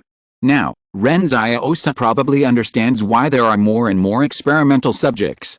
No wonder the experimental subjects want to attack the human barrier again, because if they want to obtain food and expand their population, they must occupy new barriers and obtain fresh blood. If the 113 barrier had not collapsed due to the earthquake, they might not have been able to develop so rapidly, because at that time their number was simply not enough to break through a barrier. But after they expanded their population at barrier 113, they actually had enough power to devour a barrier. Ren Xiaosu knew that he had no time left, and he had to take Yang Xiaojin away from here as soon as possible. Chapter 185 Saving Yang Xiaojin. At this time, he finally came to the bottom of the building. There were no sniper rifles roaring on the rooftop. It was feared that the experimental subject had already climbed onto the rooftop. Yang Xiaojin had no choice but to completely abandon the sniper rifle and start close combat. Ren Xiaosu did not choose to take the stairs. After separating the shadow from himself, he lay directly on the back of the shadow. The shadow used his hands and feet to climb to the rooftop. Between 2 points, the line segment is the shortest. If Yang Xiaojin climbed up the stairs at this time, he would probably be dead. Ren Xiaosu felt a little regretful. If he had completely replicated Luo Zinayu's ability at the beginning, why would he have to go through so much trouble now? When he first got the ability, he asked Yan Liwen and Sister Xiao to buy him a live chicken. It was not because he wanted to eat meat, but because he wanted to try whether his shadow gate could pull others over like Luo Zinayu. It was too dangerous to use Yan Liwen to experiment, so other animals were used. After trying it once, Ren Xiaosu gave up. Even if the target was a chicken, he could only pull one chicken claw over, and then he couldn't pull it anymore. Thinking of this, Ren Xiaosu was a little angry. Suddenly, It seemed that the sound of him climbing the building alarmed the experimental subjects in the building. 2 experimental subjects suddenly broke the glass of the 7th floor window and climbed out, blocking Ren Xiaosu's way to the rooftop. Ren Xiaosu frowned and said, "You two want to stop me? Do you know how many experimental subjects I have killed? Do you know?" But the 2 experimental subjects hung upside down on the wall and stared at Ren Xiaosu tightly, without retreating. Ren Xiaosu said regretfully, "Okay, it seems that I can't scare you." As soon as he finished speaking, the shadow suddenly exerted force on his hands and feet at the same time and jumped upwards. Its originally ethereal body suddenly solidified like steel. In the air, Ren Xiaosu suddenly separated from the shadow. The man and the shadow actually drew out black knives from the void at the same time in the air, and their movements were uniform. The 2 experimental subjects above roared and pounced down, but before they could react, 2 black knives had already slashed through their necks. Shadow stepped in the falling bodies of the experimental subjects, and with a reaction force, he grabbed the steel bars on the wall with one hand, while the other hand tightly grasped Ren Xiaosu's wrist. In the blink of an eye, the 2 experimental subjects were not even able to make a small wave in front of Ren Xiaosu and Shadow. Shadow and Ren Xiaosu cooperated, as clean and neat as flowing water. Now, there was no obstacle between him and the rooftop, and Shadow took Ren Xiaosu up. The experimental subjects who were originally besieging Yang Xiaojin on the rooftop saw a new human jumping up, and they turned their ferocious faces at the same time and looked at Ren Xiaosu. Ren Xiaosu was standing on the edge of the rooftop, looking at the surroundings. One of the 7 experimental subjects was lying on the ground, unable to move. Yang Xiaojin, covered in wounds and blood, leaned against the edge of the rooftop, panting heavily. In her hand, she held a new dagger that did not seem to be made of ordinary steel. It was the first time for him to face so many monsters at the same time. If it weren't for Shadow, Ren Xiaosu would have died here. Ren Xiaosu met Yang Xiaojin's puzzled eyes and said to Shadow, "Old Su, kill them all." For some reason, Ren Xiaosu always felt that although Yang Xiaojin was in a mess, there was a smile in his eyes. Yang Xiaojin smiled weakly. "Su Xianchu has already arrived 100 miles away." "Ho ha, is that so?" Ren Xiaosu laughed awkwardly. Yang Xiaojin did not argue with him, but slowly sat on the ground. At this time, every wound on her body was in severe pain, and the massive blood loss also put her in a state of shock. Ren Xiaosu said calmly, "Take a break. I'll take you out." "Yes," Yang Xiaojin responded softly. Luo Zinai was anxious in the laboratory. Time passed by minute. Before she came in, she knew that the experimental subject had already started to attack the barrier. If she didn't support her at this time, Yang Xiaojin would be in danger. But in this closed laboratory, there were light sources everywhere, and she had no idea what to do. Luo Zinayu tried to shoot at the ceiling, but she didn't expect that the glass on the ceiling was also bulletproof. She could use her code to create a little shadow, but she couldn't create a shadow area large enough for the shadow gate to open. This is the difference between Luo Zinayu and Ren Xiaosu. Although Ren Xiaosu's shadow gate can only extend one arm, he can adjust the size of the shadow gate, which can be large or small. And Luo Zinayu's shadow gate must be opened so wide, she can't even control it herself. Suddenly, gunshots were heard outside, and a voice was heard cursing, "Hey, there's nothing I can't grab if I want to." Luo Zinayu's eyes lit up. She didn't expect Luo Lan to have come in. As long as the light source went out when Luo Lan opened this door, she might have a chance to open the shadow door and leave immediately.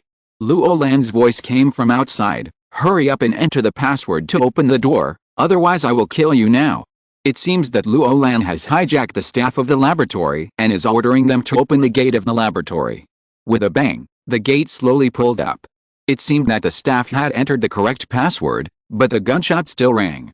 The staff was scared and screamed, but after screaming for a long time, he suddenly realized that he was not dead. "Aren't you going to kill me?" the staff asked tremblingly. Luo Lan laughed happily. "When have I ever said that my words are not counted? Your dog life is not as important as my reputation. Get out." Luo Lan bent down and got in when the gate was just halfway up. He was stunned when he saw Luo Zinayu. At this time, the shadowless lamp in the laboratory had been turned off, and a phantom had appeared on Luo Zinayu's shadow gate. However, when Luo Lan saw this, He immediately took out a strong flashlight from his waist and shone it on Luo Zinayu's shadow gate. With this light, the shadow gate collapsed again. He laughed out loud. "You haven't avenged the slap on the forehead yet, and you want to run away with my information? Fortunately, I brought a flashlight to protect you." After being slapped to the ground by Ren Xiaosu, Luo Lan now carries a high-intensity flashlight with him wherever he goes for self-defense, but Luo Zinayu was confused by Luo Lan's words. "What are you slapping?" Luo Lan didn't waste any words. "Give me the information." Luo Zinayu sneered. "Do you think I will believe you?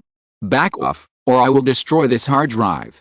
Luo Lan laughed. "Your companion is still in that building, and now the experimental subjects have rushed in. If you don't save her, she may not be able to get away. So, give me the hard drive, and I will let you go to save people now." To be honest, Luo Zinayu didn't believe that Luo Lan would let her go, but if she didn't save Yang Xiaojin, it might be too late. So Luo Zinayu decided to gamble with her life. She threw the hard drive to Luo Lan in the air, and then she was fully alert. As a result, Luo Lan turned around and left after receiving the hard drive. "Go and save people quickly. I am Luo's promise. Don't be on guard against me like a villain. If I want to kill you, I won't waste words." Luo Zinayu glanced at him and immediately opened the shadow door. With just one step, she came to the rooftop where Yang Xiaojin was originally. But the scene in front of her shocked her. There was only the broken body of the experimental subject on the rooftop, and Yang Xiaojin was gone. "Who saved Yang Xiaojin?" Exclamation mark. Luo Zinayu looked around the building and saw the gray experimental subject shuttled back and forth on the ground to hunt. She was a little worried. Even if someone saved Yang Xiaojin at this time, it would be difficult for her to escape from the barrier? Exclamation mark. The other party must be hiding somewhere with Yang Xiaojin. Chapter 186 Exposing Each Other. Clear footsteps echoed in the dark but wide sewer. Unlike the narrow space that Ren Xiaosu had imagined, the sewer under the 109th wall was designed more like an air raid shelter. When the wall was built in the early years, people were still living in the shadow of the disaster, so when building the wall, people would directly consider what to do if they encountered war again.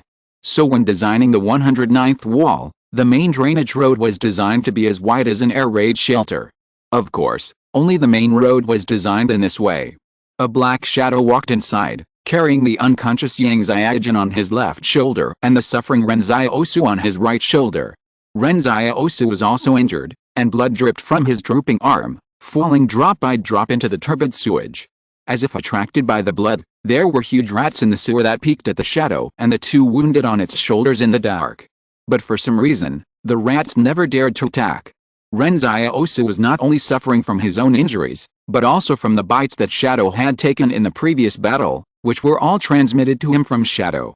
This was probably the most intense battle Ren Xiaosu had ever had.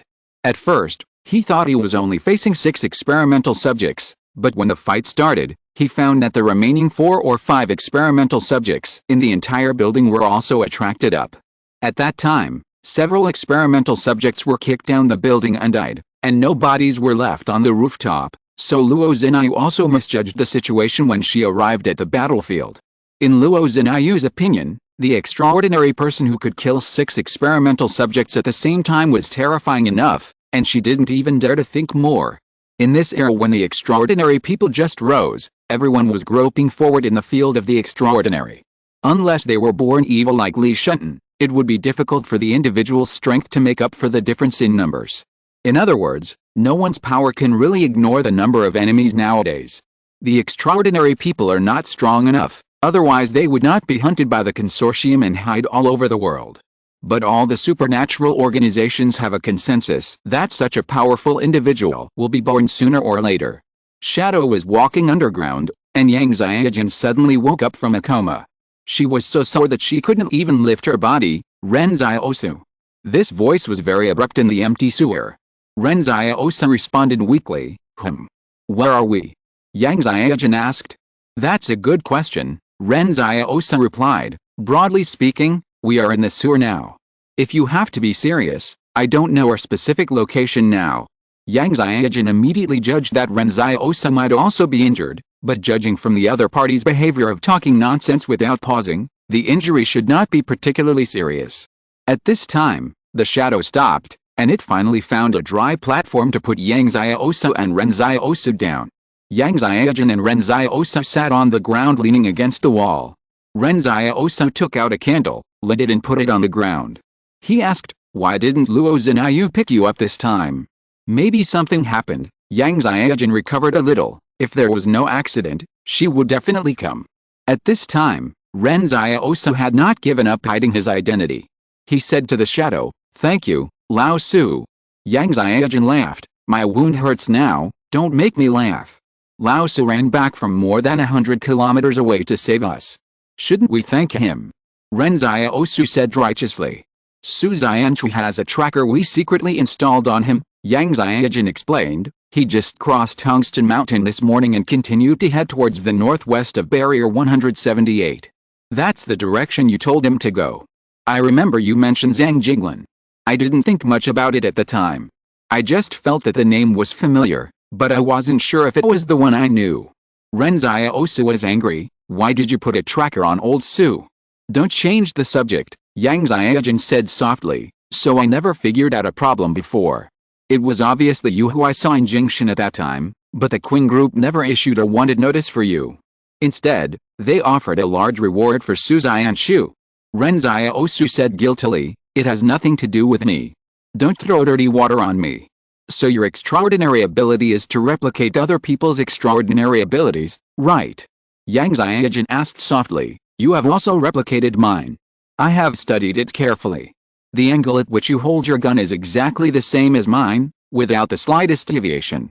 Yang Xiaojun had always felt that Ren Xiaosu's action of raising the gun was strangely familiar, as if she was looking at a male version of herself. It was not until now that she figured out what was going on. At this time, Yang Xiaojun didn't know how to evaluate Ren Xiaosu's ability. There was a recognized fact within the superhuman organization, a superhuman could not have two abilities at the same time. But Ren Xiaosu was different. His abilities had already exceeded two. Everyone was a superhuman, but the abilities that they had finally awakened could be easily replicated by others, and even stronger than the replicated ones. This was simply too infuriating. For example, Su Xianchu's shadow was not as strong as Ren Xiaosu's. So Yang Xiaojun felt that Ren Xiaosu's abilities seemed to be superior to those of other superhumans. Then Yang Xiaojun continued, so the bounty for Luo Zinayu suddenly increased a few days ago? It was all thanks to you. Ren Xiaosu really couldn't admit it. No. I don't admit it. It's not that he was worried that others would know that he had framed Luo Zinayu, but he didn't want Yang Xiaojun to know that something went wrong when he was replicating his skills. Others could take people away directly, but he could only take away an arm. Isn't it embarrassing to say it out loud? So you admit everything else, right? Yang Xiaojun chuckled.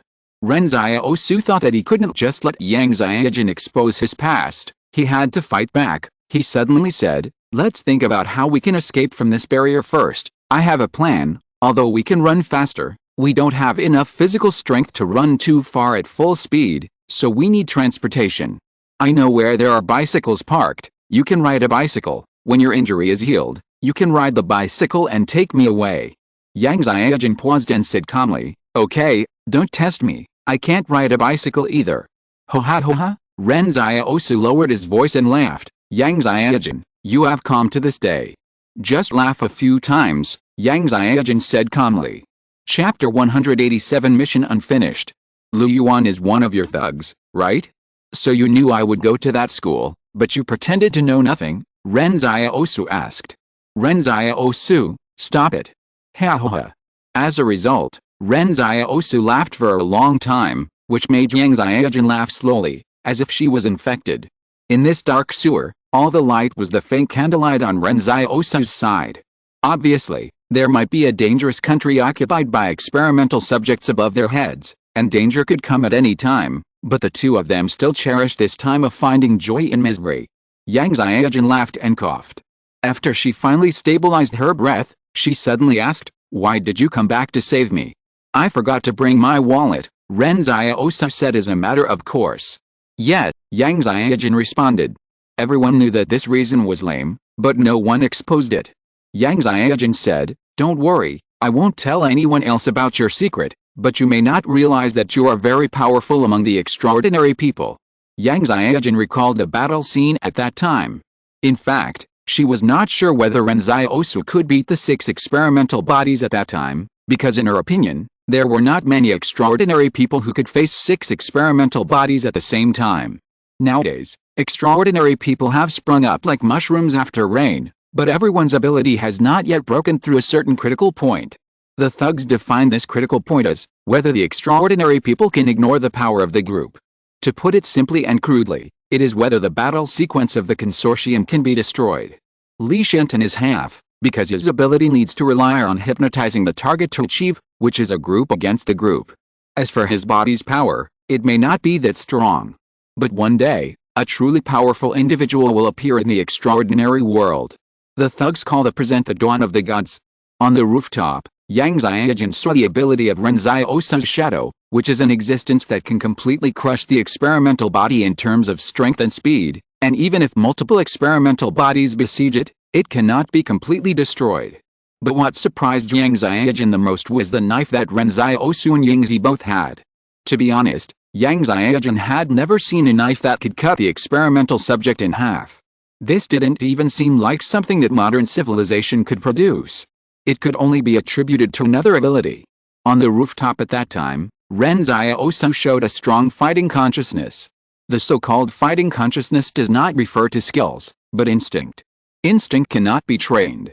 Training can improve reaction speed, make strength greater, make speed faster, and make force-generating skills more clever, but it cannot replace instinct.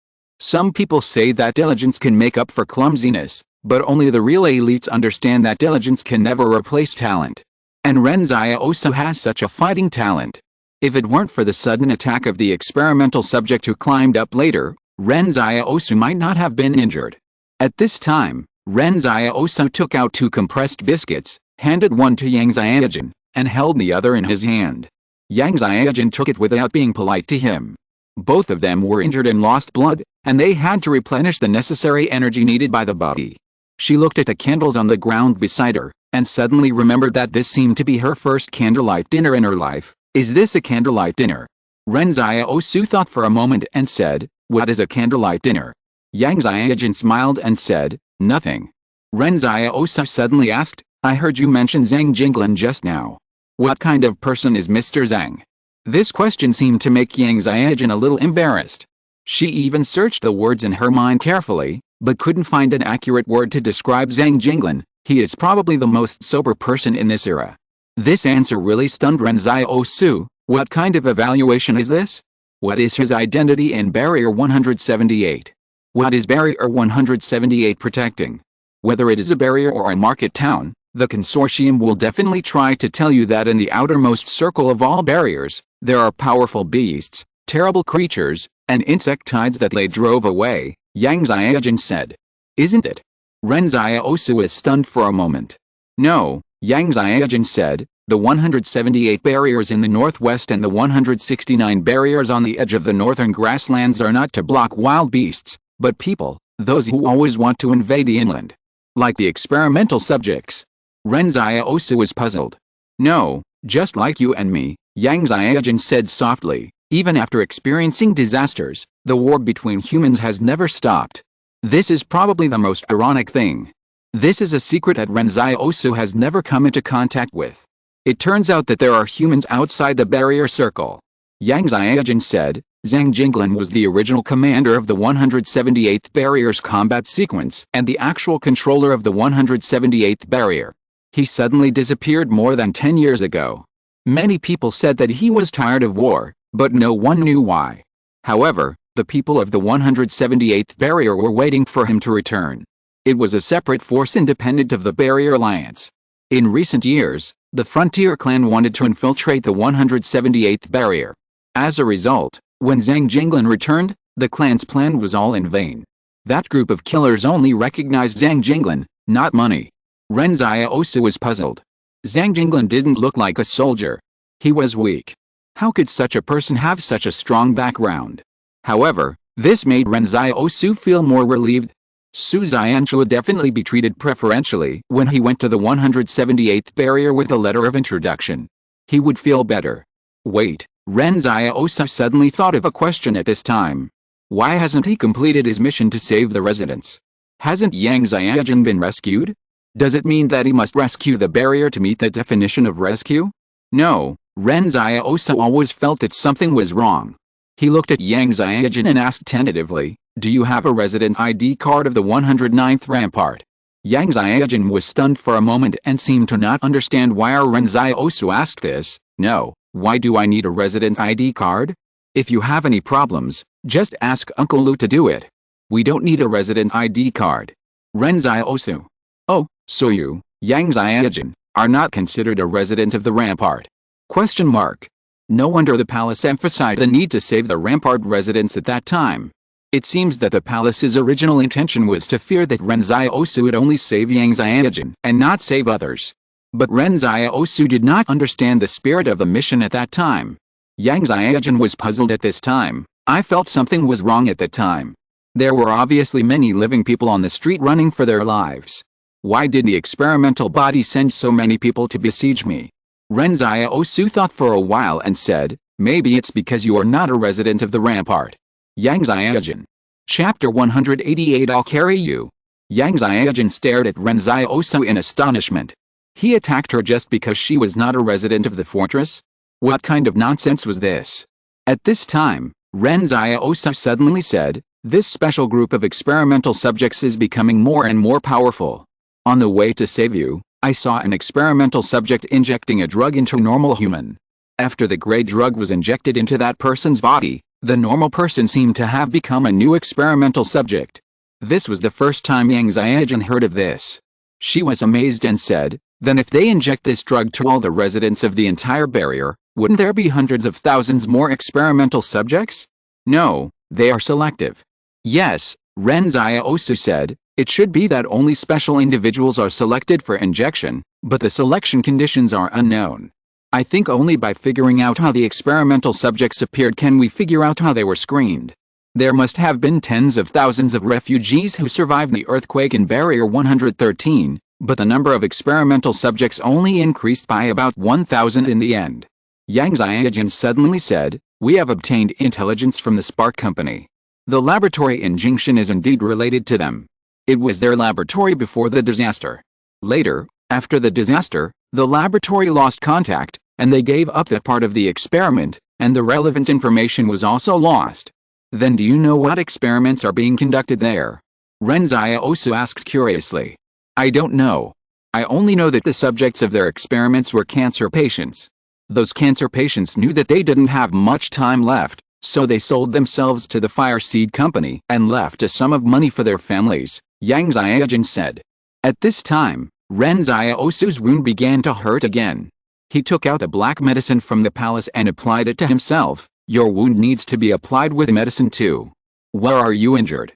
Yang Xiaojun said, "Give me the medicine, I will do it myself." Ren Xiaosu handed Yang Xiaojun a bottle of black medicine. He wanted to talk about the price of the black medicine, but Ren Xiaosu held back.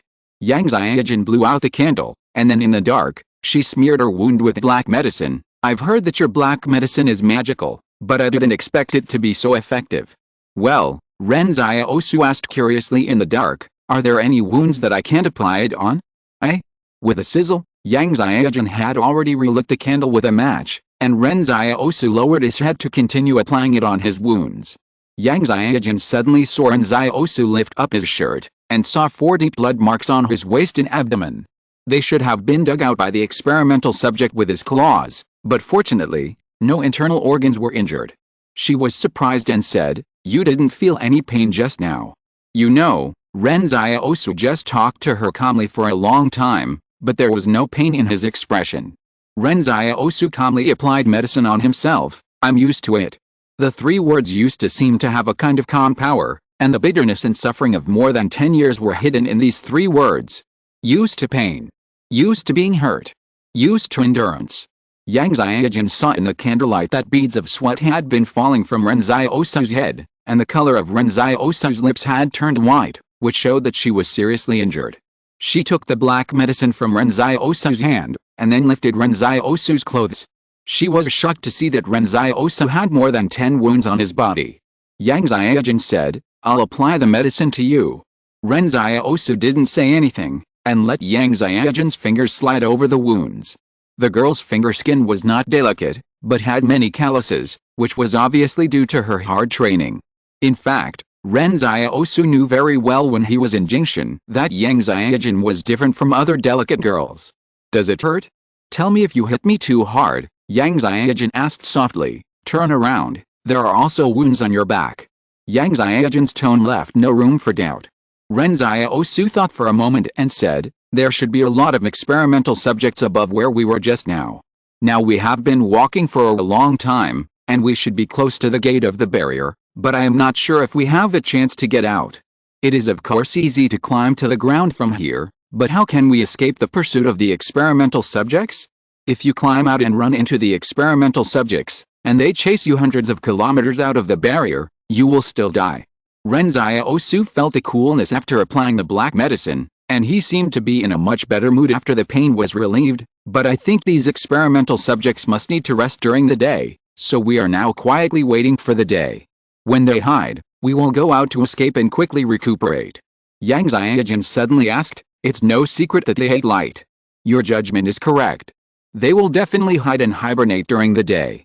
Well, Ren Xiaosu felt that heroes saw the same thing. The two of them sat in the dark sewer and fell into a brief silence. Yang Xiaojin suddenly said, "In fact, even close friends may not come back to save me in that situation. I won't say thank you." As a result, Ren Xiaosu said seriously, "Thank you." Yang Xiaojin was stunned for a long time. "Thank you." Thanks from Yang Xiaojin, +10. Wait, Ren Xiaosu was stunned for a moment. He just asked Yang Xiaojin to say thank you, just thinking that since the task was not completed, he should also get some thank you coins to recover some losses. Unexpectedly, Yang Xiaojin gave him 10 thank you coins for this thank you. Why is Yang Xiaojin so special? Exclamation mark. However, at this moment, a manhole cover above their heads made a noise, and they saw an experimental subject jumping down from it, but the experimental subject didn't seem to expect that there was someone below, and both sides were stunned. They agreed to go out to find a way out during the day, so why did the experimental subject suddenly get in? "It's almost dawn, aren't you going to find a place to sleep?" Yang Xiaojin said softly. "I suddenly realized a problem. Where do you think they hide during the day?" Ren Xiaosu pondered for a while. "Sewer." "Yes," Yang Xiaojin nodded. At that time, Ren Xiaosu was in a bad mood. He originally planned to go out to escape after dawn. Now it seems that he has to escape quickly, otherwise he may have to sleep with the experimental subject. He doesn't know whether the experimental subject welcomes him. In an instant, the experimental subject roared and pounced on the two people. Ren Xiaosu didn't even move. Shadow had already pounced on him with a black knife in his hand. Shadow pinched the neck of the experimental subject with one hand, and raised the black knife with the other hand to directly pierce the heart of the experimental subject, nailing the experimental subject to the wall of the sewer opposite. But the greater disaster was still to come. The roar of the experimental subject had alarmed the experimental subjects on the ground. The two experimental subjects were seen clinging to the edge of the well and looking inside. Ren Xiaosu said, "Go quickly, I'll carry you."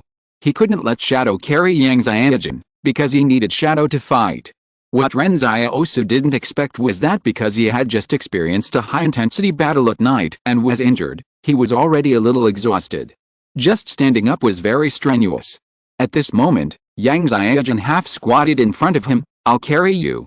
Before Ren Xiaosu could react, Yang Xiaojin had already carried him on her back and ran forward. Yang Xiaojin was quite tall, but her frame was small.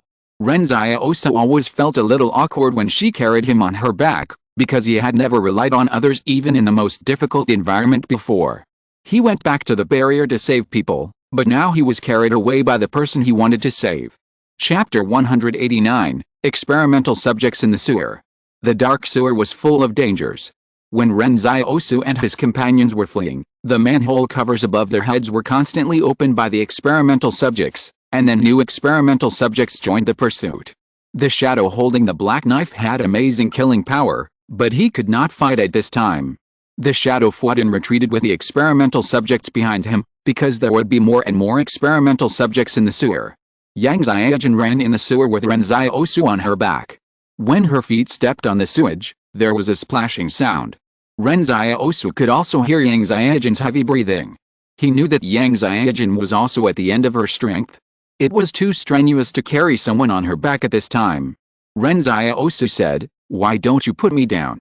But before he could finish, Yang Xiaojin said stubbornly, "No." Just like in Jingshan, this girl's character was even tougher than a man. Shadow rushed back and forth in the sewer to avoid being locked by the test subjects. When a test subject jumped on Shadow's back, Shadow crashed directly into the wall of the sewer with his back, smashing the test subject to pieces. For a moment, Ren Xiaosu's shadow blocked all 5 or 6 test subjects that had just entered the sewer behind him. The distance between Ren Xiaosu and the test subjects was getting farther and farther. However, more and more test subjects were attracted by the sound, and Ren Xiaosu didn't know how long Shadow could hold on. "It would be a bit depressing if I died here," Ren Xiaosu sighed. Yang Xiaojin said, "We won't die here, I will carry you out." Suddenly a rough voice came from the front. "Haha, these stupid experimental subjects would never have thought that their Uncle Luo was hiding under their noses." Then Tang Zhou's perfunctory voice came, "Yes, yes, the boss is right." At this time, Luo Lan was a little confused. Did you hear any sound?" Yang Xiaojin suddenly turned left at a sewer intersection, and saw the stunned Luo Lan and others. Luo Lan and Tang Zhou were holding their guns and on guard. When they shone their flashlights on Ren Xiaosu and Yang Xiaojin, Luo Lan immediately laughed. "Ren Xiaosu, you have come to this day too." Ren Xiaosu was too lazy to say anything more. He could only say weakly, "Run." Luo Lan was stunned for a moment and didn't understand what was going on. "Why are you running?" Suddenly, a roar of the experimental subject came from behind Ren Xiaosu and the others. Luo Lan's face suddenly changed and he turned around and ran. "Fuck, why is it that nothing good happens when I meet you?" Yang Xiaojin suddenly said, "Luo Lan, you know the underground. Take us to the yard we rented." Luo Lan said guiltily while running, "How do I know where your rented yard is? I'm not monitoring you." Seeing that Luo Lan was still pretending to be confused at this time, Yang Xiaojin said coldly, "Do you still want to live?" Luo Lan turned around and glanced at the experimental subject who was getting closer and closer behind him. "Turn left." A group of people were running for their lives in the sewer. The well-trained combat personnel of the Qing family fell behind the team. From time to time, they stopped and fired at the back, trying to delay the pursuit speed of the experimental subject and buy time for Luo Lan to escape. But the shooting was not aimed, and from time to time it would hit Ren Xiaosu's shadow. This was not a question of whether it was a mistake or not. Ren Xiaosu could understand that at this time, no one would have the time to pay attention to the aim. But the key point was that it would hurt him if the bullet hit the shadow.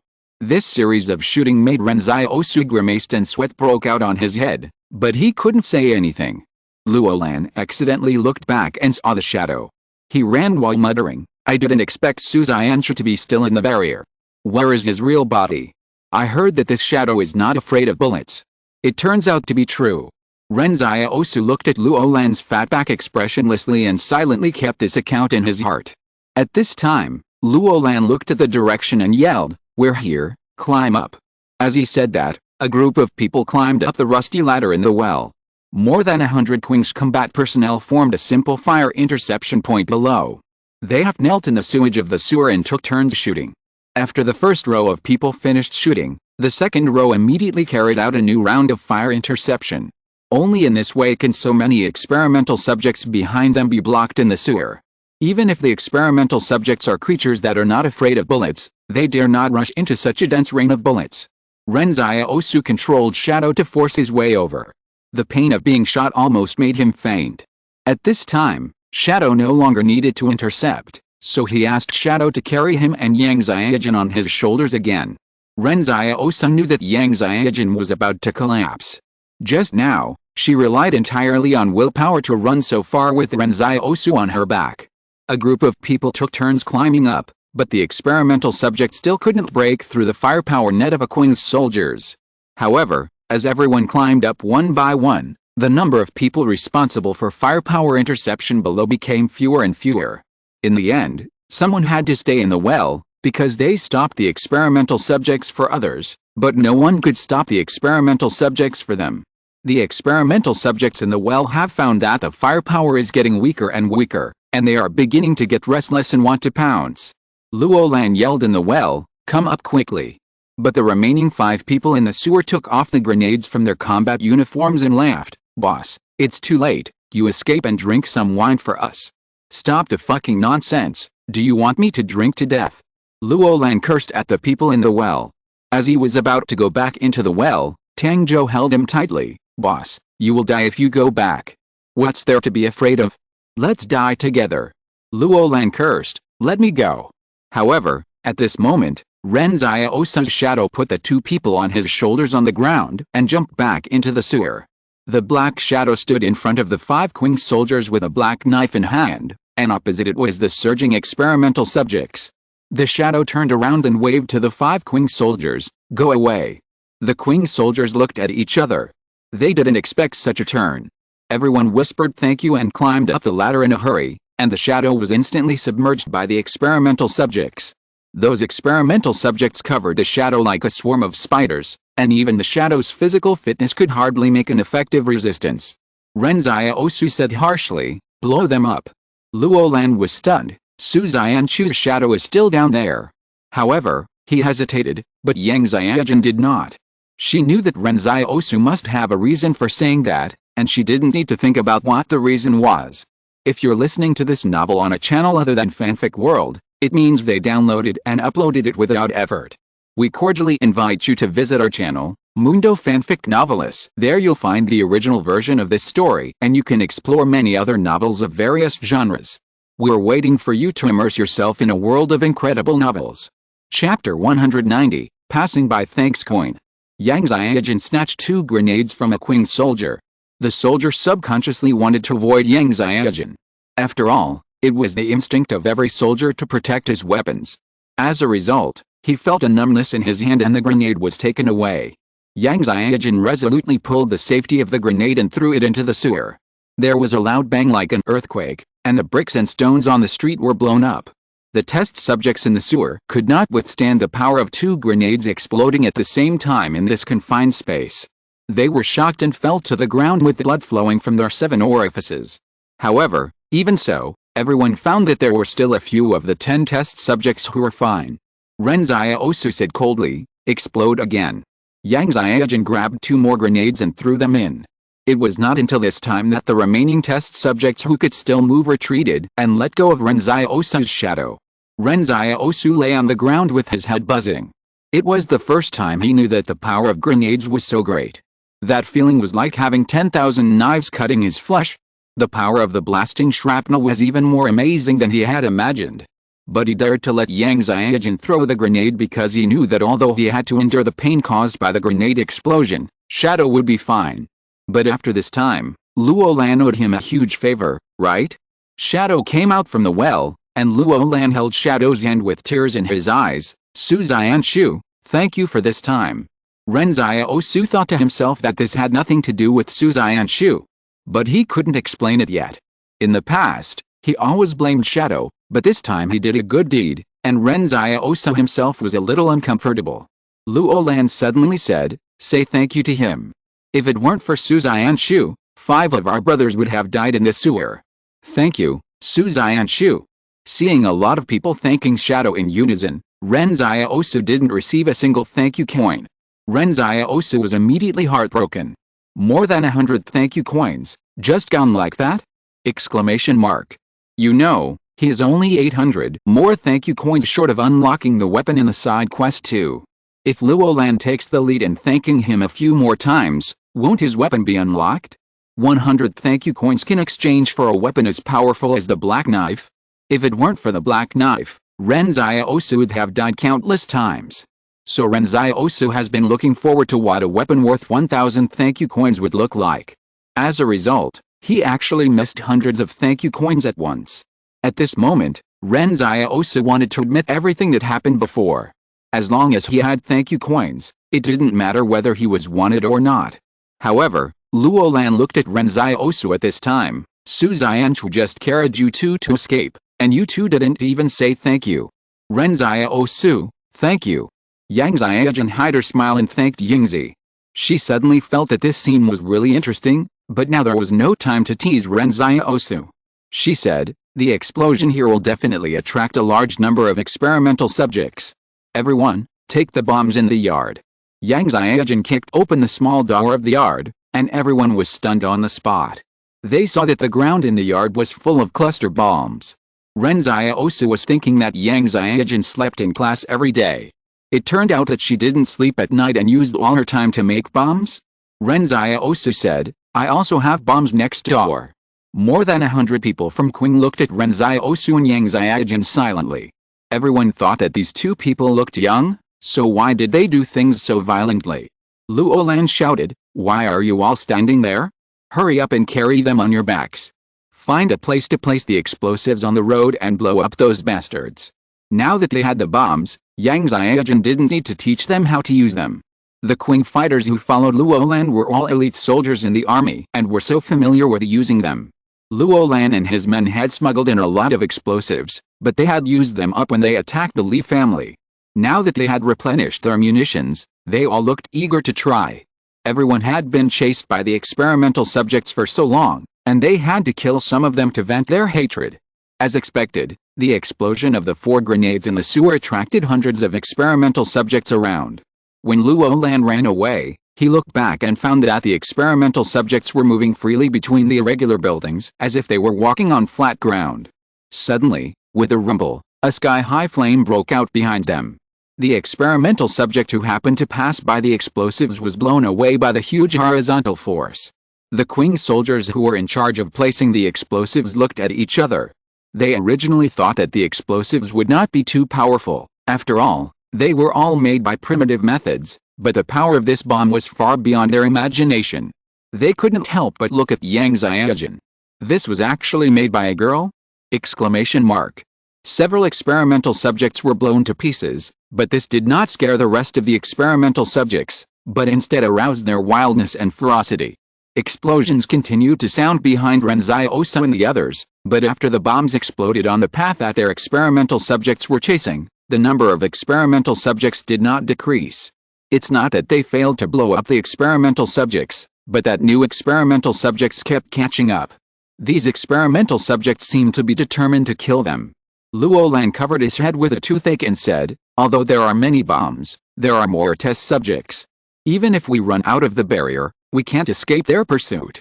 Seeing that the barrier gate had appeared in sight, everyone did not feel relieved immediately. This test subject was not a fool with fixed thinking. They would not stop chasing until they escaped from the barrier. Even if they escaped from the gate, it was not certain that everyone would be saved. However, at this moment, an armored vehicle suddenly broke in directly from the outside of the broken barrier gate. The broken gate fragments exploded and flew in the air. Luo Lan saw the ginkgo leaf logo on the burly armored vehicle. The black armored vehicle was rampaging like a giant beast on land.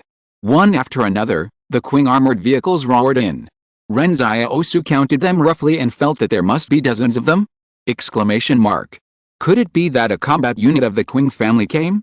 Exclamation mark. Luo Lan suddenly stopped running and stood still on the street.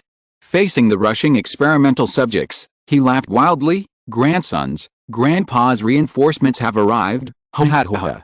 The fat man who had been hiding his head and running for his life suddenly became arrogant, as if someone was backing him up. The team of armored vehicles whizzed past him, blocking them from the experimental subjects. Qing Zhen got out of one of the vehicles, followed by many Qing's combat personnel.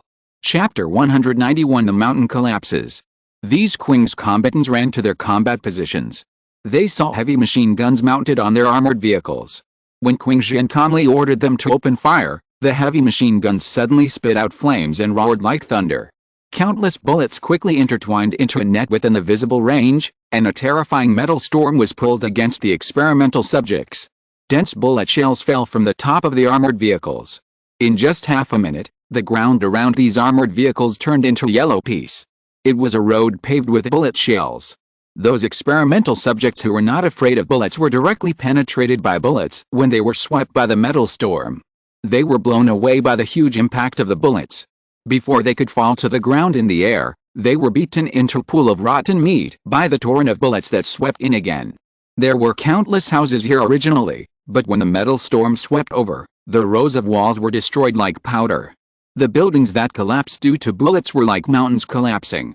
Some test subjects had previously hidden behind the building, but they had never expected that the torrent of bullets could actually destroy the building.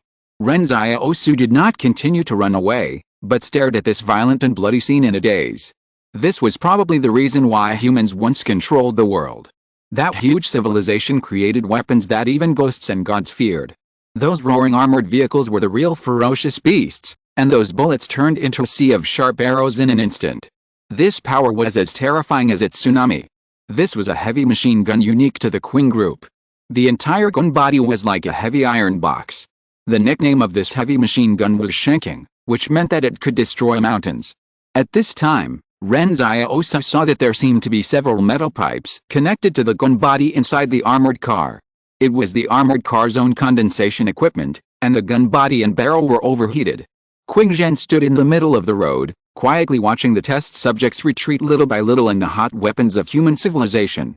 Those fearless test subjects were finally afraid. At this time, everyone suddenly found that there was an upright experimental subject on the roof of a building in the distance, staring at them coldly, while Qing Zhen looked at it fearlessly. Luo Lan smiled at Ren Xiaosu and said, "See, half of these people are my old subordinates from the 113th fortress. How powerful are they?" Ren Xiaosu did not speak. It turned out that Qing Zhen had gathered the troops that Luo Lan had lost in the earthquake. The two brothers should have kept in touch, otherwise Luo Lan would not have become so confident after seeing the Ginkgo logo. The experimental subjects began to retreat, and Qing Zhen said coldly, "Don't chase them." Everyone understood that their heavy machine guns were definitely powerful in positional warfare, but if they chased them into street fighting, the Qing family's few people would not be enough. Moreover, this was a fortress controlled by the Li family. There was no need for them to help the Li family clean up all the experimental subjects here. Let the Li family worry about it themselves. The Qing family consortium once controlled 21 fortresses, but after the Jingshan earthquake, only 19 more left. Now the people of Qing's family hope that other consortiums will also lose a few barriers, so that it will be fairer. After the experimental subjects evacuated deep into the city, Luo Lan sat on the ground and said, "Hurry up and bring me some water." Several soldiers carried several buckets of clean water from the armored vehicle and distributed cups to Luo Lan's comrades, who were like refugees. Qing Zhen looked at him and smiled. "I told you to evacuate early, but you insisted on coveting Li's scientific research results. It's not worth it to suffer for that thing. You don't know." Luo Lan took a sip of water and said, "Li has developed a technology to connect neurons. In the future, they don't need to overwrite programs on nanorobots. The human brain itself is the carrier of the program. This technology is very important. Just think about how terrifying a nanorobot that can perform complex operations is." Qing Zhen smiled and said, "There are many important technologies in this world, but this is not what we need. If we only have this technology and don't have a major breakthrough in the field of nanorobots, we have nowhere to use the technology. We can sell it to other consortiums," Luo Lan said carelessly. He pointed at Yang Xiaojun. "You see, the Yang group also wants this thing, so we might as well sell it to the Yang group." Qing Zhen shifted his gaze to look at Ren Xiaosu and Yang Xiaojun. He said to Ren Xiaosu, "You saved my brother before, and I promise to owe you a favor." "You've paid back this favor," Luo Lan said quickly. "I've paid it back for you." Ren Xiaosu was unhappy. "I saved several of your soldiers this time." Luo Lan was also unhappy. "It was Su Xianchu who saved him. What does it have to do with you?" Ren Xiaosu. He suddenly found that he was unable to refute for a while. At this time, Luo Lan was suddenly surprised and said, "Hey, where is Su Xianchu? Wasn't his shadow here just now?" Yang Xiaojun said calmly, "He was afraid that you would arrest him, so he ran away." Ren Xiaosu echoed, "Yes, he ran away." Qing Zhen said to the people around him, "Starting today, we will no longer issue a wanted warrant for Su Xianchu. Our Qing group is clear with him." After explaining, Qing Zhen looked at Yang Xiaojun and asked, "Why did the thugs target me? You built a nuclear test base yourself, don't you know it?" Yang Xiaojun said coldly. Ren Xiaosu wanted to say to the girl, "There are too many people on the other side now, don't argue with them so much." But Qing Zhen laughed and said, "Even the Qing family presidium didn't know about this base, but you found it first. But because of this, I have to die." Yang Xiaojun looked at him calmly. "You are trying to master something that humans can't control. The world has been destroyed because of this." You are playing with fire. Qingzhen shook his head. Is it the fault of nuclear power?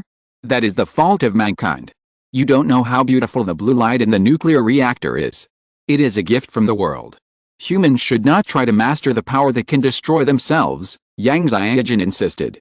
Should we stop eating because of choking? Qingzhen said seriously, if there is a nuclear power plant, how much energy loss will we save? At this time, Qingzhen suddenly asked someone to bring a lighting device. This is our tritium lamp. If nothing unexpected happens, it can be bright for 20 years without external help. This is the power of nuclear power. But what if nuclear power is used in war again? Yang Xiaojun asked calmly. Qingzhen smiled. It can also be used to end the war. In fact, neither you nor I can convince each other. Today we are comrades facing the experimental subjects, but I will be waiting for the thugs to come at any time in the future. No one needs to show mercy. As he said that, he suddenly took a hard drive from Tang Zhou and threw it to Yang Xiaojun. This is what your Yang family wants. Have you ever thought about it? Nanotechnology is only used for medical treatment now, but what will it be like if it is equipped with neuron technology and put into military use?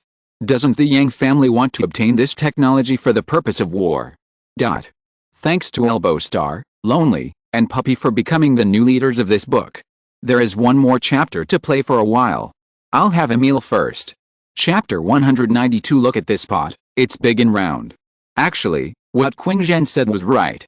If it was just a debate, neither Qingzhen nor Yang Xiaojun could convince the other, because in Ren Xiaosu's opinion, the two sides just had different positions, but there was no way to distinguish right from wrong. Because the so-called right and wrong are definitions imposed on you by others. But whether it was nuclear weapons or nanorobots, Ren Xiaosu felt that they were indeed neither right nor wrong, but what was the purpose of the people who used them? Just when everyone was deadlocked, Ren Xiaosu suddenly raised his own question. I have a question, is that nanorobot so useful? It didn't work very well before, Luo Lan explained in a popular way. In the past, it was just that some small programming could be used to dredge blood vessels, but if they can be connected to neurons and put into military use, it will be different. Ren Xiaosu is stunned for a moment. What's the difference?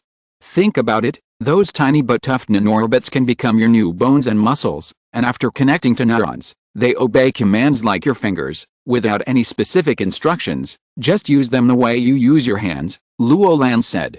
It still sounds very ordinary, Ren Xiaosu said. Forget it, I can't talk to you. Luo Lan said disdainfully, you can't communicate with an illiterate person. Ren Xiaosu was unhappy. I got 560 points in the exam this time. Who do you say is illiterate? How many points did you get in the exam? Luo Lan was embarrassed. Ha, why are you mentioning this? Yang Xiaojun looked at Ren Xiaosu calmly. She suddenly realized that Ren Xiaosu is so shameless that he even lied to himself. At this time, Qingzhen smiled and said, no matter what, we are all comrades today. Time will judge what will happen in the future. We don't need that hard drive, so you can take it back.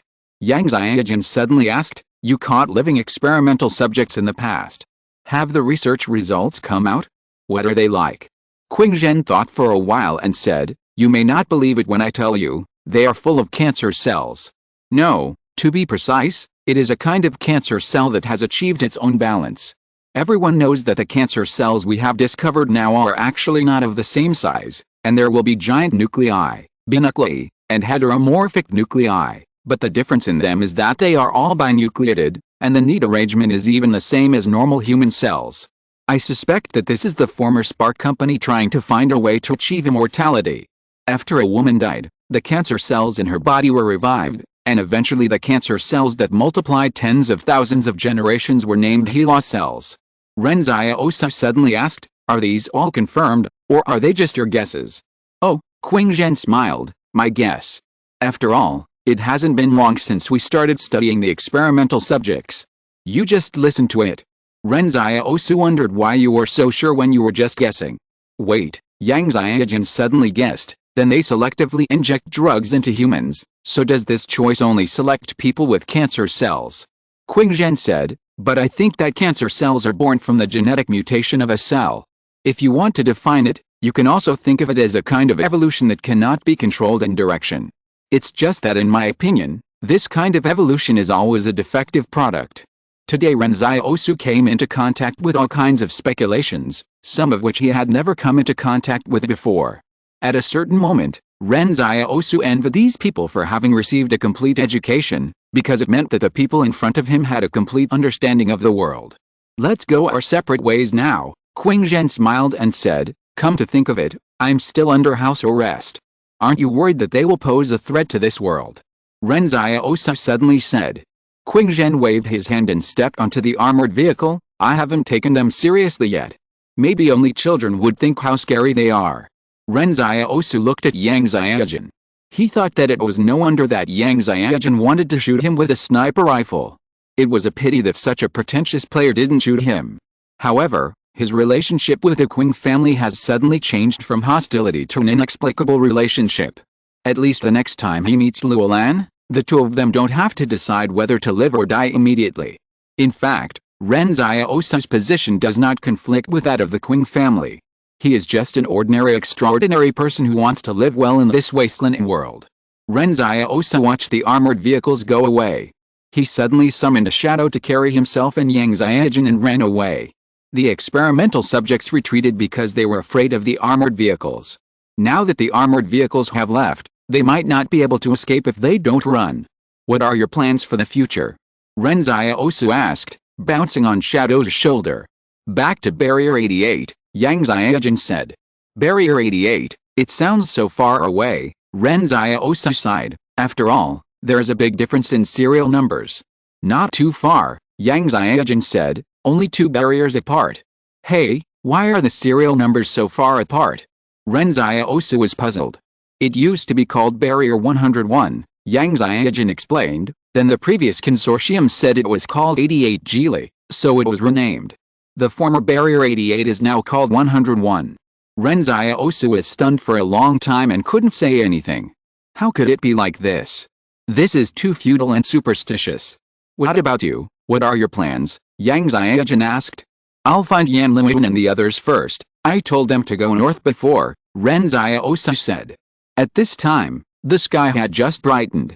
The two people chatted on the left and right shoulders of the shadow and ran away. The gloomy and dilapidated fortress city behind them was getting farther and farther away in the field of vision. People who come here again in the future, I am afraid no one can imagine how prosperous this place was. At this moment, Su Xianchu was trudging in the wilderness. Because he was far away from the geographical area controlled by the Qing family, he was no longer worried about what the Qing family could do to him. When he passed a market town of the Zhuang family consortium yesterday, he bought a lot of supplies with the money given by Ren Xiaosu. It must be said that the banknotes of the Qing family consortium are quite useful. Except for paying some handling fees, there is no need to worry about not being able to spend them. These days, people who run around different fortresses carry different consortiums' currencies all year round, which is very inconvenient. The further northwest you go, the more desolate the scenery on the road becomes.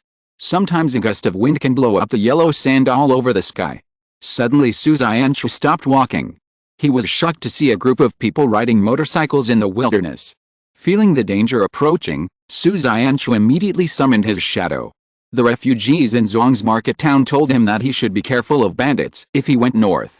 But the moment he summoned the shadow, he was stunned. He saw a floating black pot in front of him and the shadow. The man shot at Su Xianchu from a distance without asking any questions, but the bullets didn't even leave a mark on the black pot.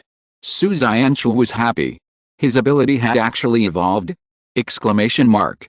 As for these bandits, are extraordinary people afraid of bandits? Su Xianchu grinned. He had to test his new ability on people. The first volume is over. This volume is called The Truth of the World. The next volume, The Great Sage on Earth. Chapter 193 give you a step down. 109th barrier was destroyed and occupied by the experimental subjects had spread quickly to the barrier alliance of the entire human civilization when the incident happened that day.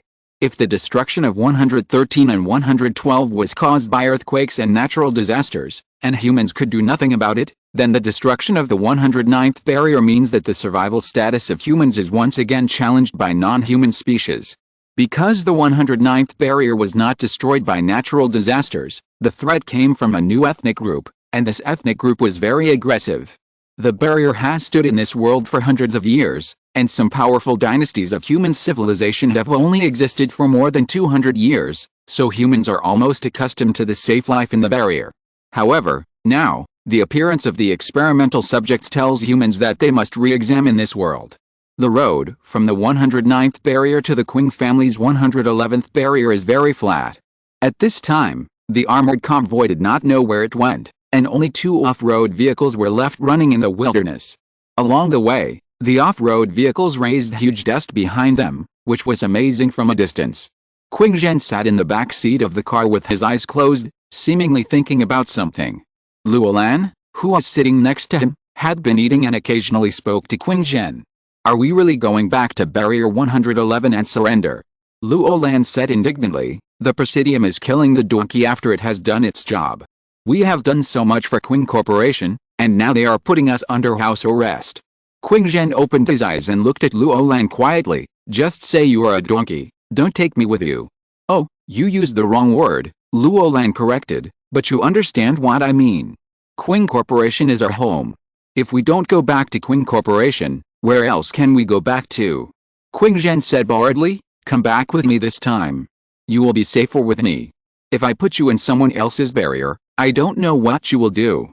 My troubles are not in vain. Luo Lan was unhappy. Didn't I successfully obtain the scientific research results of Li Corporation, but you just gave them away.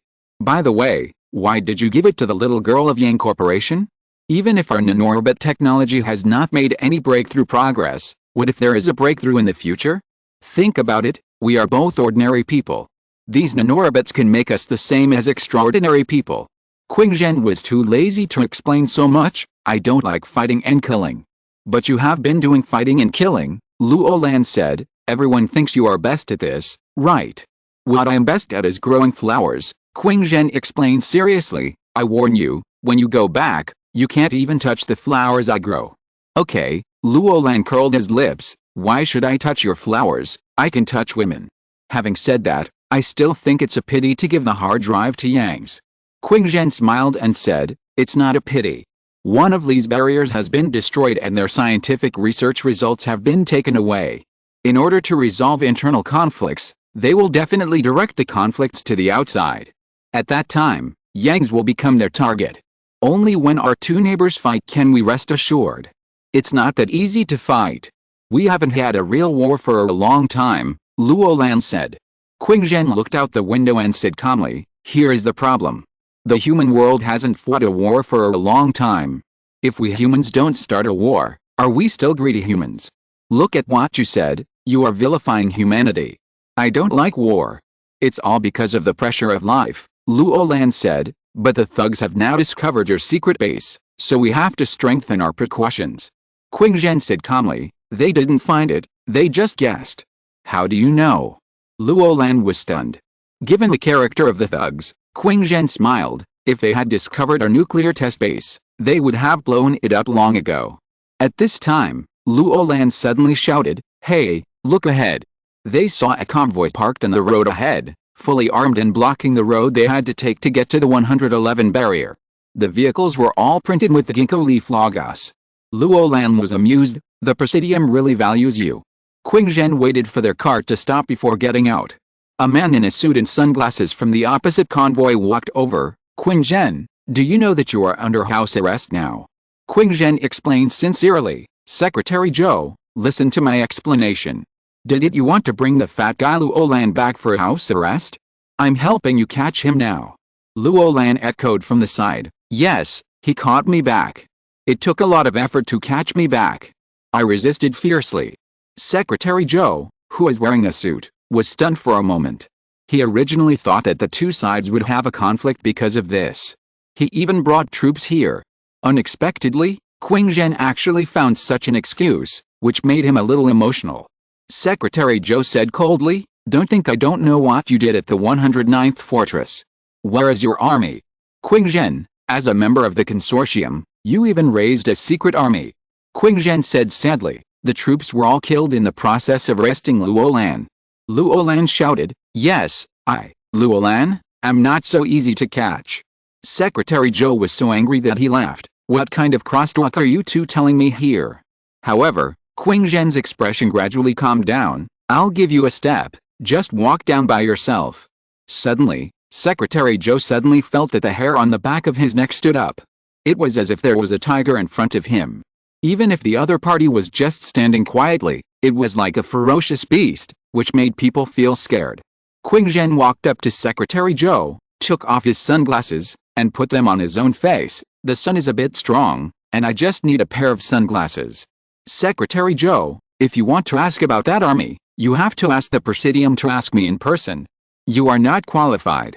Secretary Joe turned around and got in the car. Wait until we get back to the rampart and see if you still have the same arrogance as today. As he said that, the convoy started and drove towards the 111 rampart. Secretary Joe was sitting in the car, his hands trembling slightly. At this moment, the injuries of Ren Xiaosu and Yang Xiaojun were no longer serious. They kept walking north, but their speed was not very fast. Yang Xiaojun looked up at the scorching sun in the sky and said, "We didn't go in the wrong direction, did we? Why haven't we seen Li Yun and the others yet?" "No," Ren Xiaosu said, "identifying directions is a basic skill in the wilderness, but I don't know if Li Yun and the others went in the wrong direction. No, we saw a lot of bonfires yesterday. It seems that many people from the 109 rampart finally escaped. They should be with a large group of refugees," Yang Xiaojun said. Chapter 194 Farewell. "I have a question," Ren Xiaosu suddenly asked. "Have you really discovered Qingzhen's nuclear test base?" Yang Xiaojun looked at him and said, "No, I was just deceiving Qingzhen. His people had contacted several high-energy physics research experts before, but those high-energy physics experts disappeared soon, along with their families. But the Qing group has never conducted research in this direction, so we suspect that this is Qingzhen's private behavior. He must have a secret base of his own. Isn't he a member of the Qing group? Why should he be on guard against his own family and build his own independent base?" Ren Xiaosu was puzzled. "Because he knows very well," Yang Xiaojun explained, "in the past 100 years, almost none of the more than 10 shadows of the Qing group have been able to have a good start and a good end. Shadows, after all, they are just shadows." "Oh," Ren Xiaosu nodded, "so Qingzhen was also protecting himself." Yang Xiaojun said, "Later, it would be best for us to explain to the outside world that it was Su Xianchu who saved the two of us, otherwise your ability will be easily exposed. This time, I am seriously advising you not to let others know that you have the ability to replicate other people's abilities. It would be too dangerous if others knew about this." Ren Xiaosu was stunned for a moment. "Wait, all of you thugs know that Su Xianchu is no longer in Barrier 109, how can this be explained?" Yang Xiaojun paused and said, "That was also my trick." In fact, Ren Xiaosu had many unanswered questions in his heart, and he was confirming them with Yang Xiaojun one by one. "Is Li Yuan also a member of the thugs? I saw you covering for him before." "He is not a member of the thugs," Yang Xiaojun said, "he is from the Yang family. The Yang family has been developing nanotechnology just like the Li family, because they firmly believe that nanotechnology must be a breakthrough in future individual combat. In fact, Qingzhen is right. The Yang family wants nanotechnology to prepare for war. Then what is the relationship between the thugs and the Yang family?" Ren Xiaosu asked puzzledly. "The thugs were founded by the first extraordinary person of the Yang family," Yang Xiaojun said. "In fact, the relationship between the thugs and the Yang family is very complicated. Now the thugs and the Yang family have different ideas and have gradually parted ways, but the relationship between the two sides is not so easy to clarify. In fact, the thugs were not called thugs at the beginning, but everyone called us thugs, so we simply treated them as real thugs in this chaotic world. It doesn't matter. As for what kind of relationship the thugs and the Yang family are now, Ren Xiaosu didn't ask too much. After all, it seemed to be Yang Xiaojun's family affairs. But Ren Xiaosu suddenly felt a little uncomfortable. He was just a refugee. Yang Xiaojun stood in front of a stone, and saw that the stone was carved with a strange mark with a knife. She took out a metal stick as long as a finger from her pocket. When Yang Xiaojun opened the end of the metal stick, a flare suddenly rushed into the sky. Ren Xiaosu watched this scene quietly. Maybe Yang Xiaojun found the signal left by the thugs for her. It seemed that she was summoning her companions. Suddenly, a car rushed out from a small path from the side. Luo Zinayu leaned out of the window of the back seat of the SUV and waved frantically. "Xiaojun, luckily you're okay." The SUV stopped in front of Ren Xiaosu and the others. The driver was Lu Yuan. He got out of the car and said to Yang Xiaojin, "Go home, this mission has failed." Zinai originally got the hard drive, but it was snatched away by Fatty Luo. Yang Xiaojin took out the hard drive from his pocket. Qing Zhen's gift to the Yang family seems to be intended to deepen the conflict between the Yang and Li families, but there is no problem. The relationship between the two families is not that good. Luo Zinayu cheered, but they were more concerned about how Yang Xiaojin escaped. Yang Xiaojin explained, "Su Xianchu and Ren Xiaosu joined forces to save me. Su Xianchu is very powerful now and we need to keep an eye on him." Luo Zinayu was stunned for a moment. "I saw the battlefield at that time. Can the two of them have such strong lethality? It is mainly due to Su Xianchu's credit. But now Su Xianchu has gone to barrier 178, Yang Xiaojin said calmly. "Oh, then we can go home." Luo Zinayu teased Ren Xiaosu. "Hey, Ren Xiaosu, are you going back to barrier 88 with us?" Ren Xiaosu was stunned for a moment. He shook his head and said, "No, I have to find my brother." Yang Xiaojin looked at him. "I have to go." Ren Xiaosu hummed. Yang Xiaojin said, "Come to barrier 88 after you find Yan Liuan. I'll wait for you at barrier 88. Okay.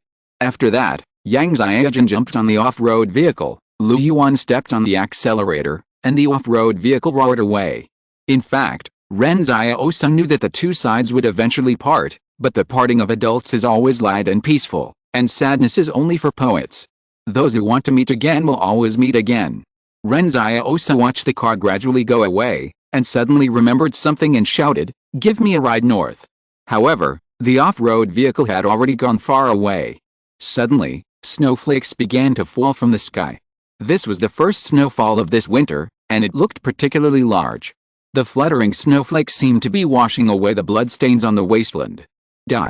A camp in the north had already lit up a number of bonfires.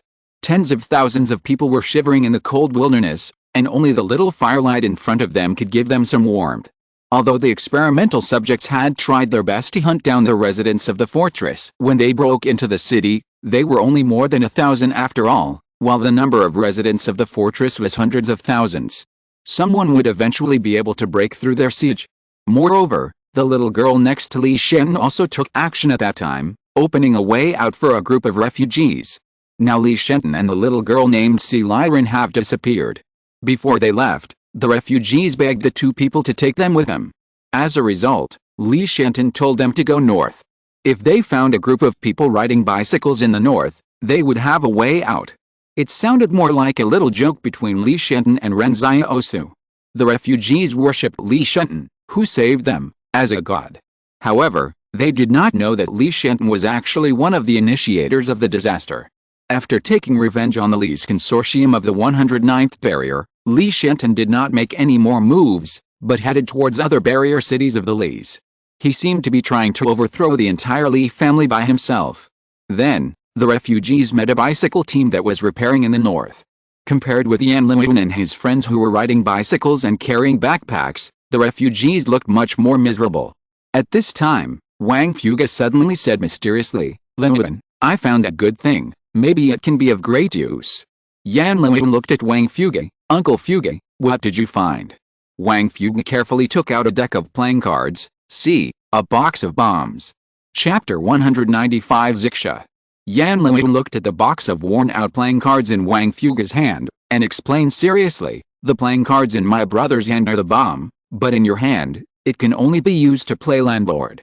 Wang Dalin next to him said, "Can't we play golden flower?" Yan Liuan paused. "That's fine." Maybe Wang Fuge was shocked by Ren Xiaosu's 4-3s last time, so now Wang Fuge can't let go of that bomb.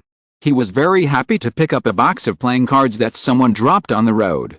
This was munitions, but now Yan Liuan said that he couldn't use it. Wang Fuge smacked his lips and said, "Then I'll keep it for Ren Xiaosu." Yan Liuan didn't know whether to laugh or cry. Although the playing cards in Ren Xiaosu's hand looked like ordinary playing cards, they were the embodiment of supernatural powers. There was a cry in the crowd of refugees next to them, while Yan Liuan and others were discussing the poker matter enthusiastically, and the landlord game was about to start. It has to be said that being prepared is different from not being prepared.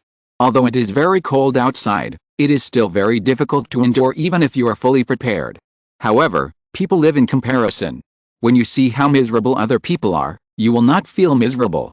Chen Wuti whispered beside him, Master is about to be kidnapped by the king of the kingdom of women, and you are still in the mood to play cards. Wang Fuge laughed happily, don't worry, Master will definitely not abandon us. Really? Chen Wuti's eyes lit up. Really, really, Wang Fuge laughed. Chen Wuti, then let's play poker, I'm very good at poker. At this time, there was a sudden cry from the crowd in the distance. Chen Wuti immediately stood up and looked into the crowd, and suddenly saw a man snatching a fat woman's scarf.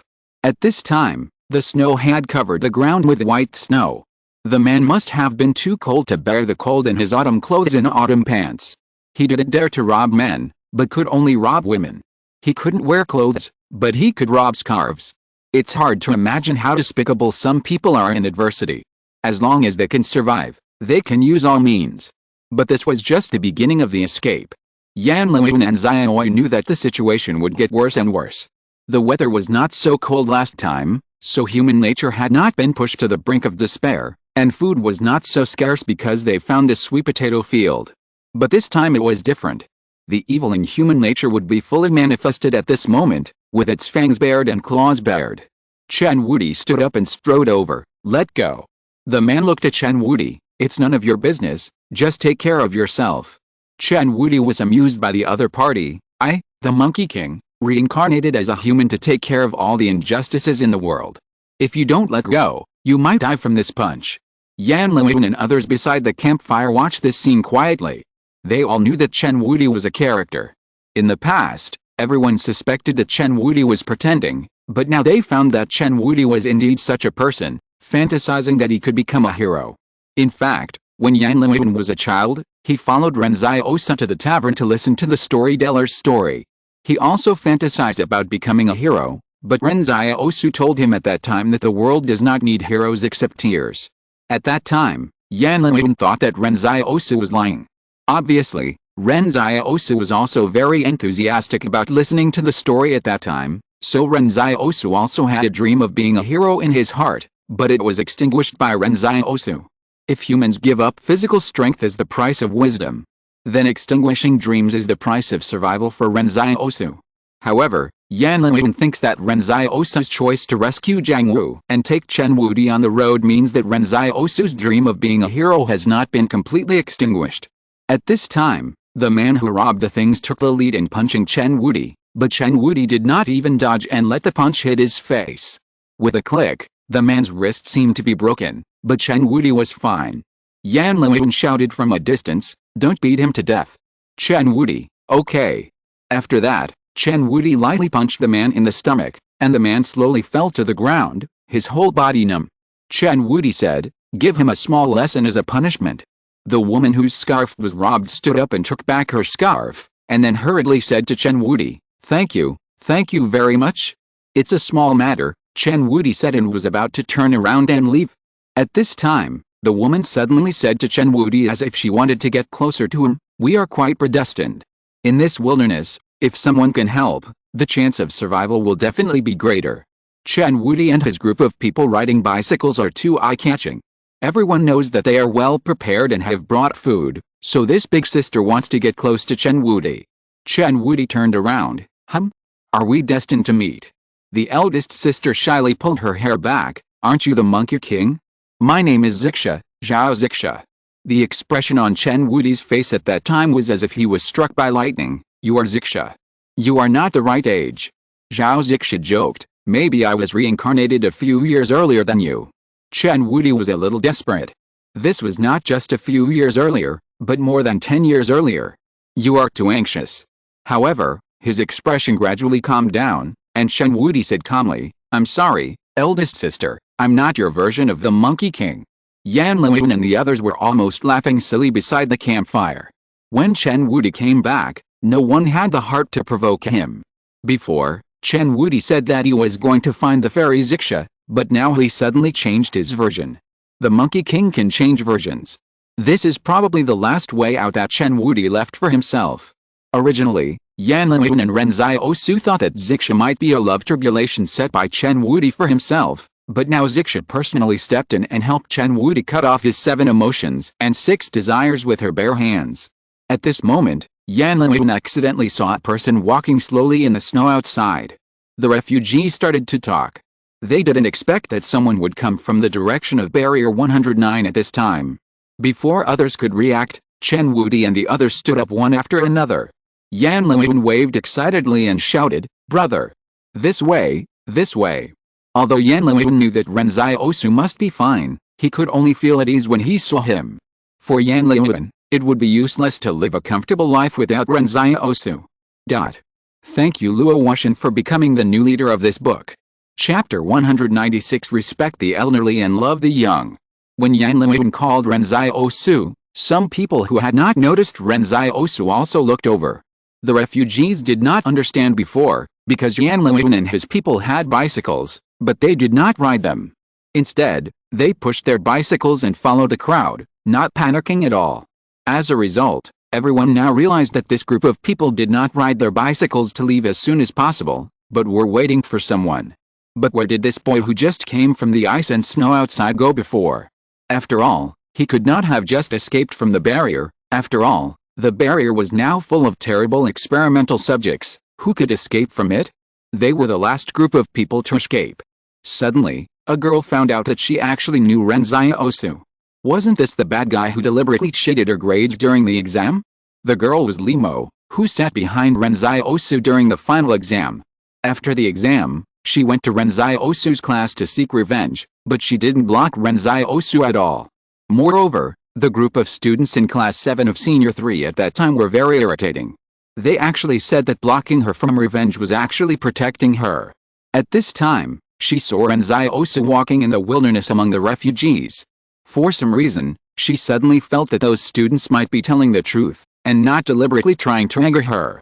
Ren Xiaosu walked through the crowd. He knew that many people were looking at him, but he didn't care much about it. He walked in the snow for an unknown period of time and almost got lost.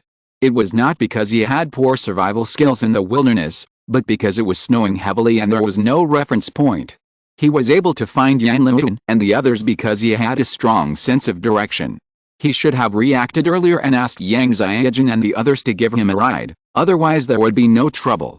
Ren Xiaosu sat next to the campfire, and Yan Liwen immediately handed him the boiled hot water and the cooked porridge. "Brother, has the Queen of the Kingdom of Women been rescued?" Ren Xiaosu was stunned. "Who is the Queen of the Kingdom of Women?" Yan Liwen laughed happily. "Sister Xiaojun." Ren Xiaosu. "Wait, when did Yang Xiaojun become the Queen of the Kingdom of Women?" Exclamation mark. He looked at Chen Wuti. "You gave me that nickname, right? Don't talk nonsense." Chen Wuti smiled foolishly and said, "There are only wrong names, not wrong nicknames." At this time, Yan Liwen suppressed his laughter and told Ren Xiaosu about Zixa just now. Ren Xiaosu also laughed. "Wuti, will you look for Zixa in the future?" Chen Wuti was stunned for a moment. "Who is Zixa?" "Well, you forgot about Zixa," Ren Xiaosu said with emotion. "It's amazing that you can upgrade your version. By the way, you always said that you wanted to look for Zixa before." Chen Wuti said seriously, "Master, I am mentally ill, not a fool." Ren Xiaosu pondered this sentence, and couldn't figure out the difference for a long time. At this time, suddenly an old lady came over with a child. Ren Xiaosu looked back and thought that if the other party wanted to roast a fire or something, he would make room for her. After all, the weather was really cold, and the other party was both old and child. As a result, the old lady came to them and suddenly said to Ren Xiaosu, "You should take the initiative to share the food with the elderly and children. I have observed you for a long time, but a group of young and middle-aged people have no virtue of respecting the elderly and loving the young. How did your parents teach you?" Ren Xiaosu was stunned. To be honest, he didn't expect there would be such a turn. When he was in the market town before, no one talked about respecting the elderly and loving the young. After all, the refugees didn't have time to talk about virtues. So, he didn't think that someone would come so confidently to ask them to share the food with the elderly and children. At this time, the weather dropped sharply again after nightfall.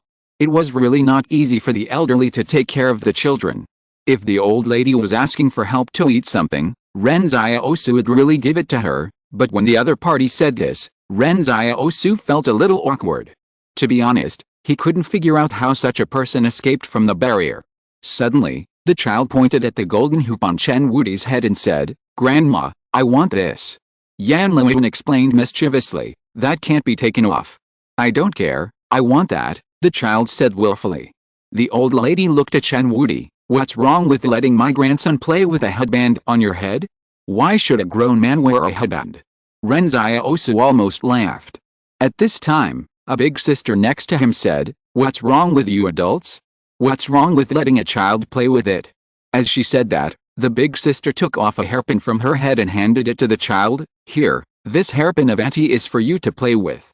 As a result, the child slapped the hairpin to the ground and started crying, "I don't want yours, I want his." Ren Xiaosu added 2 firewoods to the campfire and smiled, "While I can still bear it, you'd better get out of here. You dare to boss others around in this world? I don't think you can reach the next barrier." The old lady said with a stern face, "I am from the Li family's branch. Although one barrier is gone now, the Li army from other barriers will definitely come to rescue us soon. Don't think you can do whatever you want now. Get out," Ren Xiaosu said calmly. The child suddenly became afraid when he saw Ren Xiaosu's calm face. He hid behind the old lady and said, "Grandma, let's go. I'm scared." Then he pulled the old lady into the crowd, as if he wanted to get away from Ren Xiaosu. However, the old lady was still cursing as she left. Chen Wudi asked in confusion, "Master, how can there be such a person in the world?" He was clearly not in the right, but he acted so confidently, using the excuse of respecting the old and loving the young to bully others. Ren Xiaosu sighed and said, "Wudi, I know you want to be a hero who upholds justice, but if you think that everyone in this world must have kindness in their hearts, then you must not have met everyone. Brother, where are we going next?" Yan Liwen said, "Going north is the territory of the Qing family. I'm afraid that the residents under the rule of the Li family don't know their own location. Even if the Li family really has reinforcements coming, they won't be able to meet them." Ren Xiaosu thought for a while and said, "Let's go to barrier number 88. Barrier number 88. Yan Liwen was stunned for a moment. Whose territory is that, and why should we go to barrier number 88? Ren Xiaosu thought for a while and said, "Well, I have acquaintances there. If I go to barrier number 88, it should be more convenient to get a resident identity or something, and I can also send you to school." After chatting with Qing Zhen, Yang Xiaojin, Lu Olan and others, Ren Xiaosu wanted to learn more about what the world is like through study. He didn't necessarily have to go to school, but Yang Xiaojin said that there was a large library in barrier number 88. "Okay, I'll listen to you," Yan Liwen said, "but where is barrier number 88?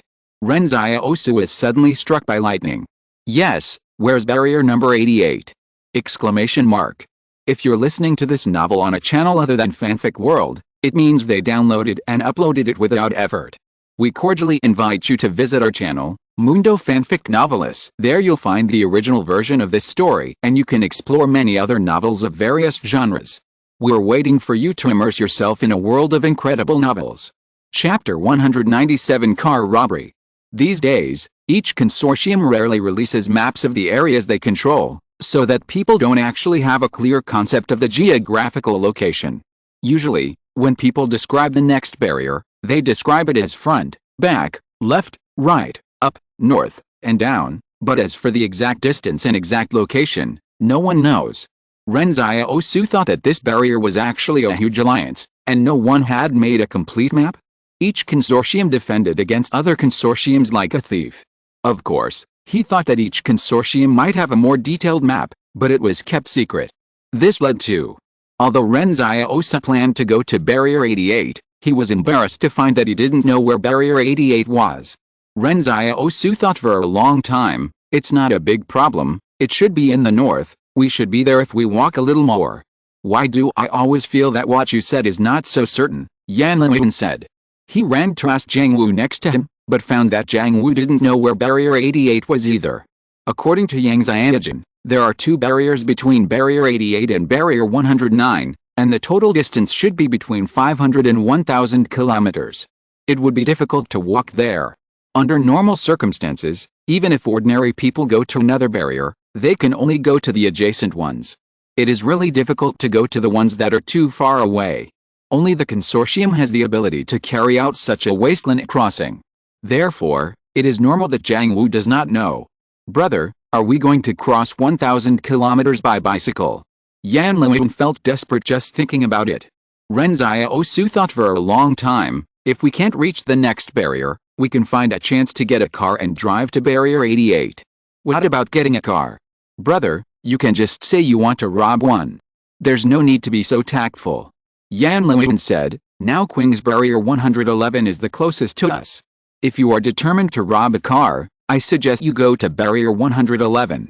Qingzhen and Luolan should be on their way back to barrier 111, Ren Xiaosu pondered. I think it's better for us not to go to barrier 111. After all, those two are warmongers. It's not good to have too much contact with them. Brother, you are so persistent in wanting to go to barrier 88. The acquaintance you mentioned should be Yang Xiaojin, Yan Liwen suddenly asked. You are the only one who talks too much? Ren Xiaosu glanced at him. Go to bed early. We will start our journey tomorrow. We will go north first. If we encounter a barrier, we will stop for a while in the market town outside the barrier. We will find out where the 88th barrier is, and then we will continue our journey. Ren Xiaosu always felt that it would be better for him to stay away from the Qing family of the 111 barrier, and also from the Li family, otherwise the anger of Li Shenton's revenge might burn them. Thinking of Li Shenton, he suddenly felt that the only interest of the young man who came out of the mental hospital in his life was revenge. However, at this moment, a wolf howl rose from the ground in the distance, and then, the wolf howls in the empty wilderness rose one after another, with amazing momentum. Some refugees who had fallen asleep suddenly woke up, and they looked around in panic. How could they just escape the clutches of the experimental subject, and now they are facing a pack of wolves? Is it so dangerous in the wilderness?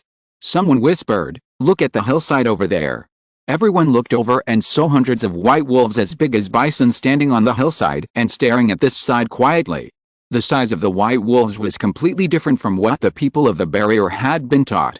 The wolves they had heard about in textbooks were not so big.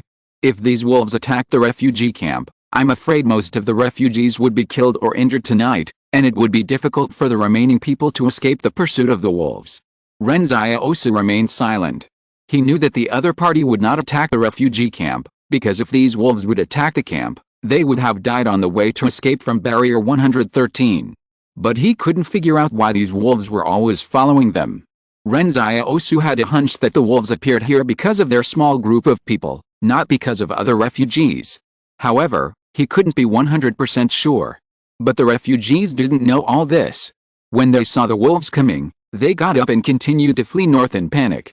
Ren Xiaosu saw the refugees start to move and said, follow the main group first. As soon as Ren Xiaosu finished speaking, Jiang Wu had already called up some students who were still sleeping.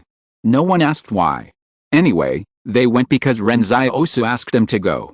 A group of people rode bicycles to the right wing of the refugee team. The road here was not bumpy, so riding a bicycle to escape was much easier than running. The physical energy consumption was not at the same level. Don't ride too fast, just keep the same speed as the crowd, Ren Xiaosu commanded. Yan Liwen turned his head inadvertently and saw Ren Xiaosu sitting on the back seat of Chen Wudi's bicycle, pointing out Jiangshan with high spirits. Brother, you still can't ride a bicycle? Yan Liwen asked curiously. Ren Xiaosu said calmly, I can ride it, but I lost it. Then you can take me on the bike, Yan Liwen said. Ren Xiaosu said righteously, Liwen, you are already an adult, you should ride a bicycle by yourself. Yan Liwen sighed, brother, you are the most shameless person I have ever seen, no one else. At this time, Jiang Wu and his students rode bicycles behind Ren Xiaosu and his friends. As they rode, they sighed that following Ren Xiaosu really helped them live longer. Suddenly, two refugees saw these students riding bicycles and took the initiative to grab the bicycles. Everyone knew that there must be transportation that can run faster now, and Jiang Wu's students looked obviously easy to bully, so some people had malicious intentions. Two refugees directly grabbed the students' clothes. Get off. As they said, they were about to push the student off the bicycle. At this time, they saw Chen Wudi suddenly jumped off the bicycle and stepped in front of the two refugees in just one step. How can you two be so presumptuous in front of the Monkey King? In an instant, Chen Wudi punched and kicked the refugee and sent him flying backwards, and one of his legs twisted unnaturally. Chen Wuti lifted up the bicycle and handed it to the student. "Be careful, if someone tries to steal the bicycle again, call me." The female student looked at Chen Wuti blankly and said, Thank you. Don't thank me. Thank my master," Chen Wuti said with a big wave of his hand. At this time, only Ren Xiaosu was the most melancholy. He just felt that Chen Wuti was stronger, so he would not cause too much physical burden to Chen Wuti if he sat on the back seat of Chen Wuti. But he never expected that Chen Wuti would jump off the bicycle. With a clang, Ren Xiaosu fell with the bicycle and the bicycle flipped over. Chapter 198 The Wolf King's Kindness. With Ren Xiaosu's physical fitness, a mere bicycle flip would not hurt him at all. Ren Xiaosu patted the dirt and snow on his body and stood up. "Wuti, next time you see injustice, just let me do it, just ride the bike, okay?" "Oh, okay, master." Chen Wuti hurried back to pick up the bike, and continued to ride the bike with Ren Xiaosu to catch up with the team. Ren Xiaosu looked back at the wolf pack on the hillside, only to see that the scene of the refugees fleeing did not alarm them. The white wolves stood in the snow without moving, as if they were just idle and came to take a look. But Ren Xiaosu really couldn't figure out what their purpose was. Chen Wuti rode hard in front and said, "Master, why are there always people in this world who want to hurt others to achieve their wishes?" "Because of the meanness of human nature," Ren Xiaosu replied nonchalantly. "Then why do some people want to get something for nothing?" Chen Wuti asked. "It's also because of the meanness of human nature," Ren Xiaosu replied. At this time, Chen Wuti suddenly said in a low voice, "Master, do you think I will still fight for justice in the future? There are so many bad guys. What if the person I save is a bad guy?" Ren Xiaosu could feel the contradiction in Chen Wuti's heart. It seemed that his idea of being a hero was shaken. Although Ren Xiaosu himself did not want to be a hero, he felt that this quality of Chen Wuti was valuable. Ren Xiaosu said to Chen Wuti patiently, "If you want to save people, you can continue to save them. After saving them, if you find that he is a bad guy, you can beat him to death." "Yes," Chen Wuti nodded vigorously and agreed. Suddenly, someone in the fleeing crowd exclaimed, and a woman shouted, "Someone is stealing things. Everyone help me, he stole my bag." At this time, Ren Xiaosu had an epiphany in his heart. He jumped off the bicycle first. When he jumped off, he saw that Chen Wuti had rushed out, and the bicycle was instantly in an unmanned state. Ren Xiaosu was a little melancholy. He still had to learn how to ride a bicycle. It was not a solution to keep doing this. After a while, Chen Wuti knocked down another person and ran back. He felt a little embarrassed when he saw the bicycle lying on the ground. "Master, I'm sorry I forgot you were on the bike again." "It's okay," Ren Xiaosu waved his hand helplessly, "but you can't take care of so many people. You'll be exhausted if you take care of all these little things. Moreover, this is just the beginning of the escape. There will probably be more and more bullying among the refugees in the future. Then we can take care of each one," Chen Wuti said in embarrassment. "We can't just ignore it." Everyone ran for a while, and Ren Xiaosu suddenly called the others, "Okay, stop running. The wolves are not chasing us, and if the wolves really chase us, we can't escape." Yan Luiyun and others stopped. Seeing that someone stopped, the other refugees slowly stopped their steps. Everyone was exhausted. The only benefit was that they didn't feel so cold after exercise. After escaping, they had to light a fire again and collect dry firewood again. Some people were too lazy to toss and turn and lay down in the snow directly, while Yan Luiyun and a group of students took the trouble to light the bonfire again. This is what Ren Xiaosu asked. In the snowy wilderness, no matter how cold or tired you are, you must light a bonfire, otherwise you will definitely pay a greater price. "Brother," Yan Luiyun asked doubtfully, "do you think those wolves are strange? You feel it too?" Ren Xiaosu asked curiously. "Yes," Yan Luiyun said, "I always feel that the Wolf King is always looking at me from afar, as if I can feel its gaze." This was unexpected by Ren Xiaosu, because he didn't feel any gaze. It was late at night, and Ren Xiaosu saw that everyone around him was asleep, so he told Chen Wuti and Yan Luiyun, who were on night watch, to be careful, because he was going out. Ren Xiaosu also walked into the wilderness with great doubts in his heart, and the direction he walked was the place where the wolves appeared just now. The snow was already very deep. The winter after the disaster was a little bit extra cold, and the snow was also extra heavy. He walked towards the wilderness with 1 foot deep and 1 foot shallow. Some refugees who had not yet fallen asleep were stunned when they saw this scene. At this time, there were still people who dared to walk into the wilderness alone. He went to the bathroom. Maybe, but he seemed to have come from the wilderness alone before. Look at how well prepared they were. Maybe they knew something like this would happen. How did they know? A woman wrapped her face in a scarf and secretly looked at Ren Xiaosu's back. Suddenly, someone beside her said in surprise, "Are you Fang Yujing?" Even though she wrapped herself tightly, someone still recognized her. The person who spoke happily said, "It's really Fang Yujing. I'm your fan. I heard that you were going to participate in a music festival these 2 days, but I didn't expect this to happen." Fang Yujing forced a smile and said, "It's good that they are all alive." At this time, she turned her gaze to Ren Xiaosu, but found that Ren Xiaosu was getting farther and farther away. Ren Xiaosu climbed over a small earthen slope and saw a pack of wolves playing in the snow. Several female wolves were accompanied by more than a dozen little wolf cubs. The wolf cubs didn't seem to be afraid of Ren Xiaosu and looked at him from a distance. Ren Xiaosu didn't dare to get closer. He was worried that the wolf pack would suddenly attack and hurt people. He just wanted to see what was going on with the wolf pack, but before he figured it out, he couldn't be sure whether the wolf pack would treat him as prey. The strong male wolves in the wolf pack stood in the snow and watched him. At this time, the wolf pack suddenly made way, and the wolf king at the back came over with a huge rabbit that was still dripping with blood. Ren Xiaosu stood there without moving. He wanted to see what the wolf king was going to do. The black knife was buzzing in the palace. The rabbit looked as big as a bicycle tire. Who knew what it ate to grow like this? The rabbit's hot blood dripped into the blood, and Ren Xiaosu could see the blood steaming in the air. The wolf king came to Ren Xiaosu not far away and put the rabbit on the ground. Ren Xiaosu asked in confusion, "Give it to me." But the wolf king did not respond to him, but turned around and left with his own tribe. Ren Xiaosu could only watch them go away. This made Ren Xiaosu even more confused. Are the wolves so harmonious now? They even send food to humans? But what shocked him was that the number of wolves seemed to be even larger. The Wolf King seemed to be constantly recruiting new wild wolves into the group. Today's book recommendation: the new book Old Hutong by the great writer Yin Wei's. In the 25th year of the Republic of China, Beiping was about to usher in a great change. Behind the prosperity, there were traitors in the Hutong. Chu Mufeng, a small criminal policeman, had great ambitions. Chapter 199 Refugee Robbery. In the middle of the night, Ren Xiaosu suddenly walked into the wilderness alone, which alarmed many people. No matter what he was doing, the refugees were already surprised that someone dared to be so alone, because there were wolves outside. And now, when Ren Xiaosu came back, he was carrying a huge rabbit. Did he go hunting?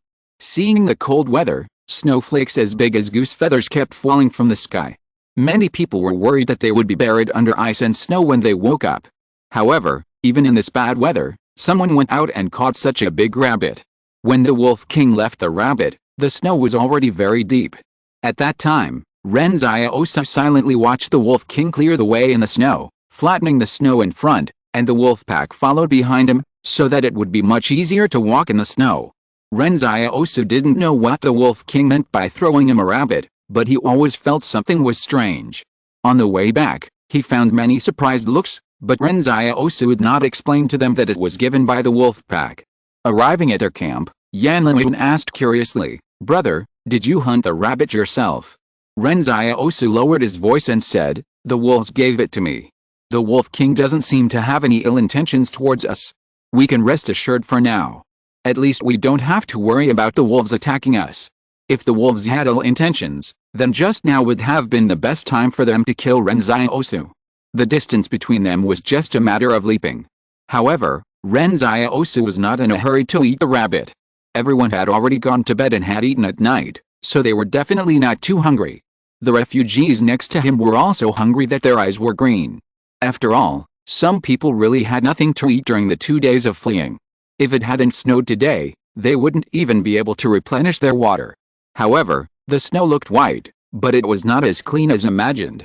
Ren Xiaosu felt that these refugees might have to pay the price for eating casually when they woke up tomorrow morning. At this time, there were very few refugees who still had some food on them. and most of the refugees were all hungry. When some people saw Ren Xiaosu carrying such a big rabbit back, their eyes almost turned green. Some people were whispering quietly, as if they were discussing something. Yan Liwen glanced at Ren Xiaosu and said, "Brother, it's better to kill a chicken to scare the monkeys as soon as possible, so that others will give up the idea." Ren Xiaosu looked up at the refugees and said, "Find the instigator and kill him directly. Woody, if there is chaos later, you protect everyone and I will kill people." When Ren Xiaosu mentioned the word kill, his expression did not change at all. Suddenly he found that Jiang Wu had also woken up. Jiang Wu said, "Xiaosu, do you have any unused weapons? Can you lend them to me?" Jiang Wu and his friends also brought a lot of food.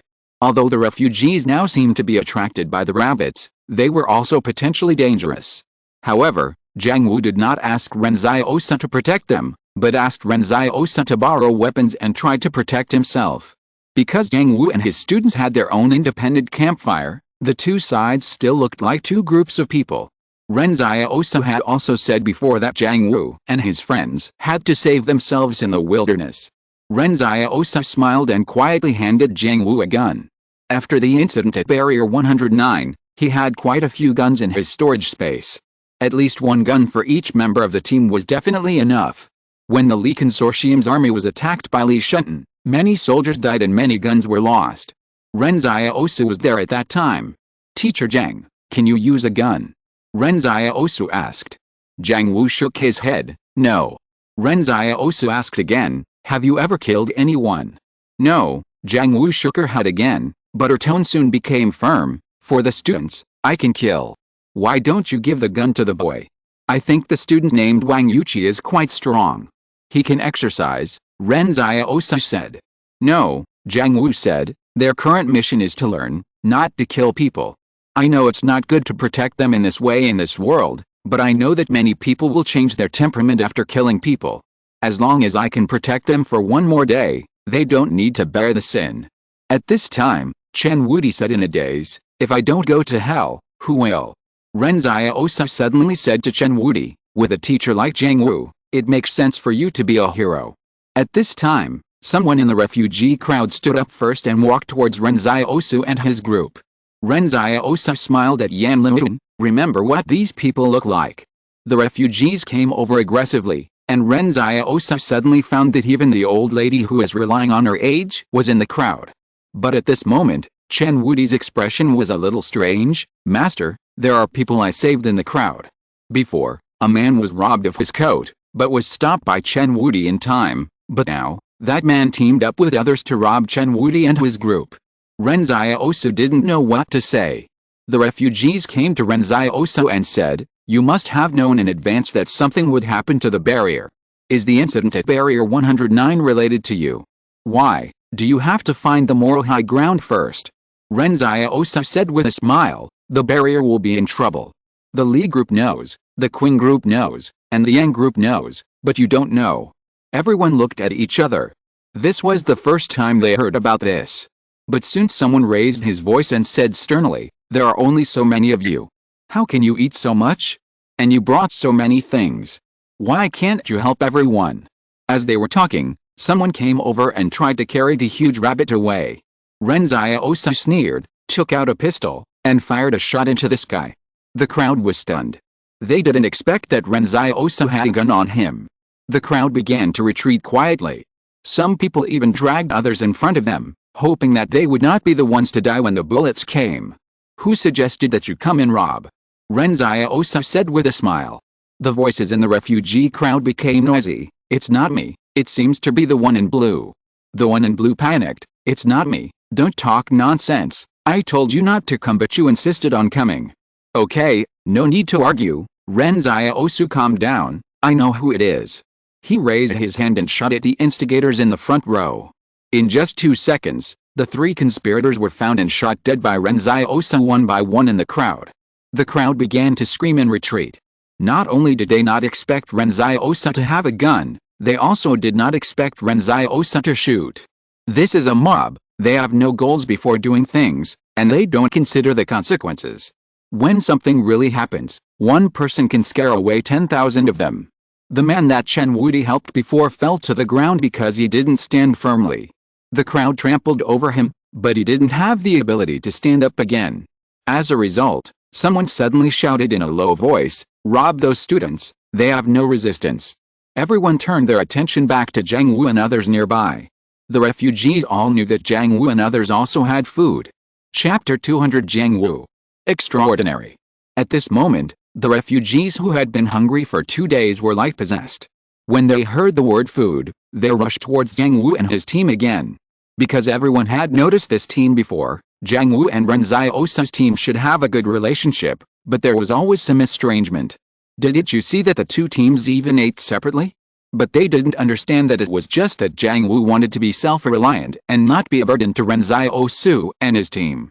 When the crowd rushed towards Jiang Wu and his team, Chen Wudi had already stepped over first. After all, his master had told him that he had to defend the camp even if there were thousands of troops. For Chen Wudi at this moment, the people in front of him were no longer refugees, but monstrous demons. In his vision, the faces of the refugees turned into black smoke, and their hands and feet turned into claws. But, before Chen Wudi came to Jiang Wu, he saw Jiang Wu resolutely raise his pistol and shot at the crowd. Those who rushed towards her were shocked, and some fell down because of the sudden shot, and they still showed incredible expressions when they fell. After the victim was shot on the heart, blood spurted out from the wound in the opposite direction, dyeing Jiang Wu's fair cheeks blood red.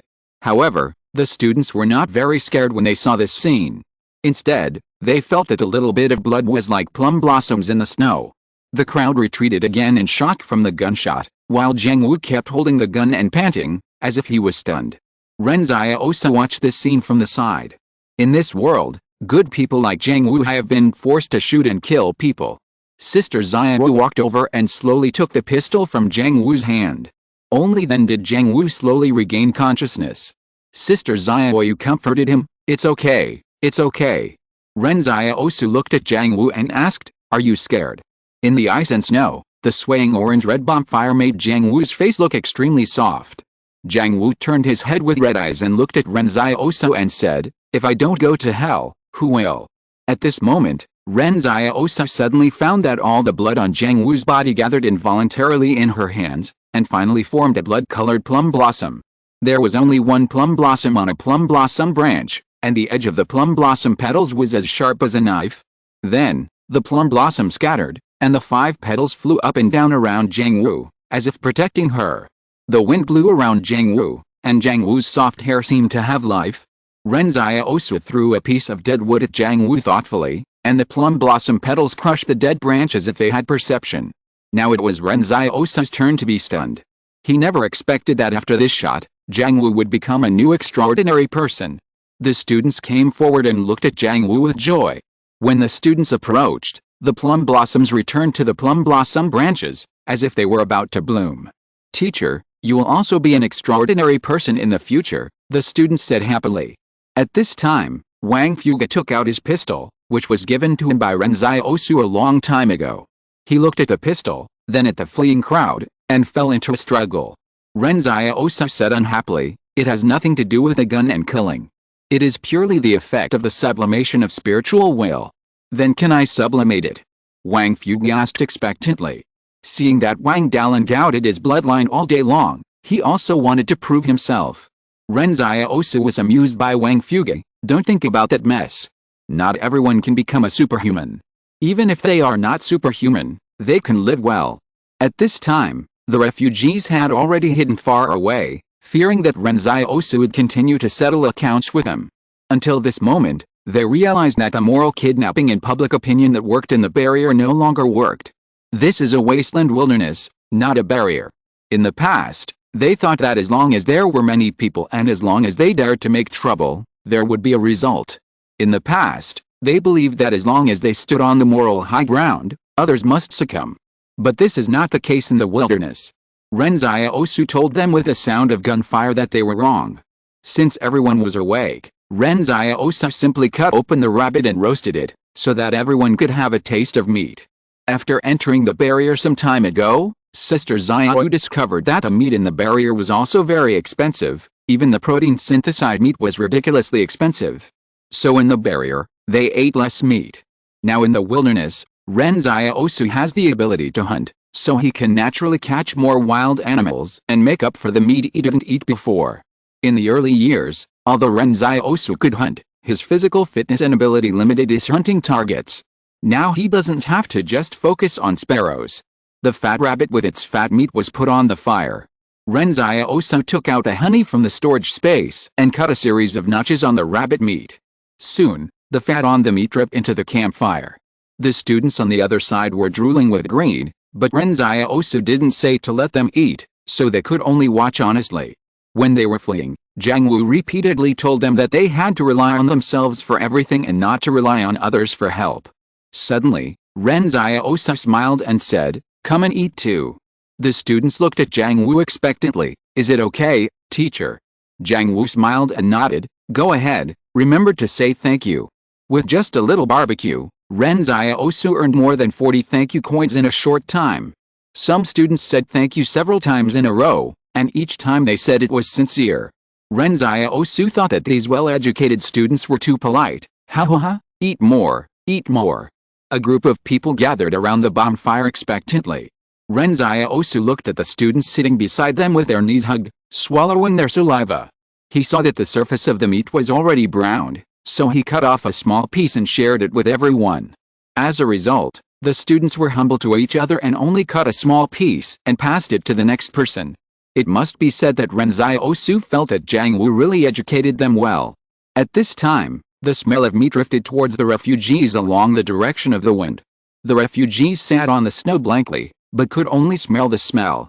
They never thought that if so many of them united, hunting a group of wild sheep, pheasants and ducks would not be a problem at all.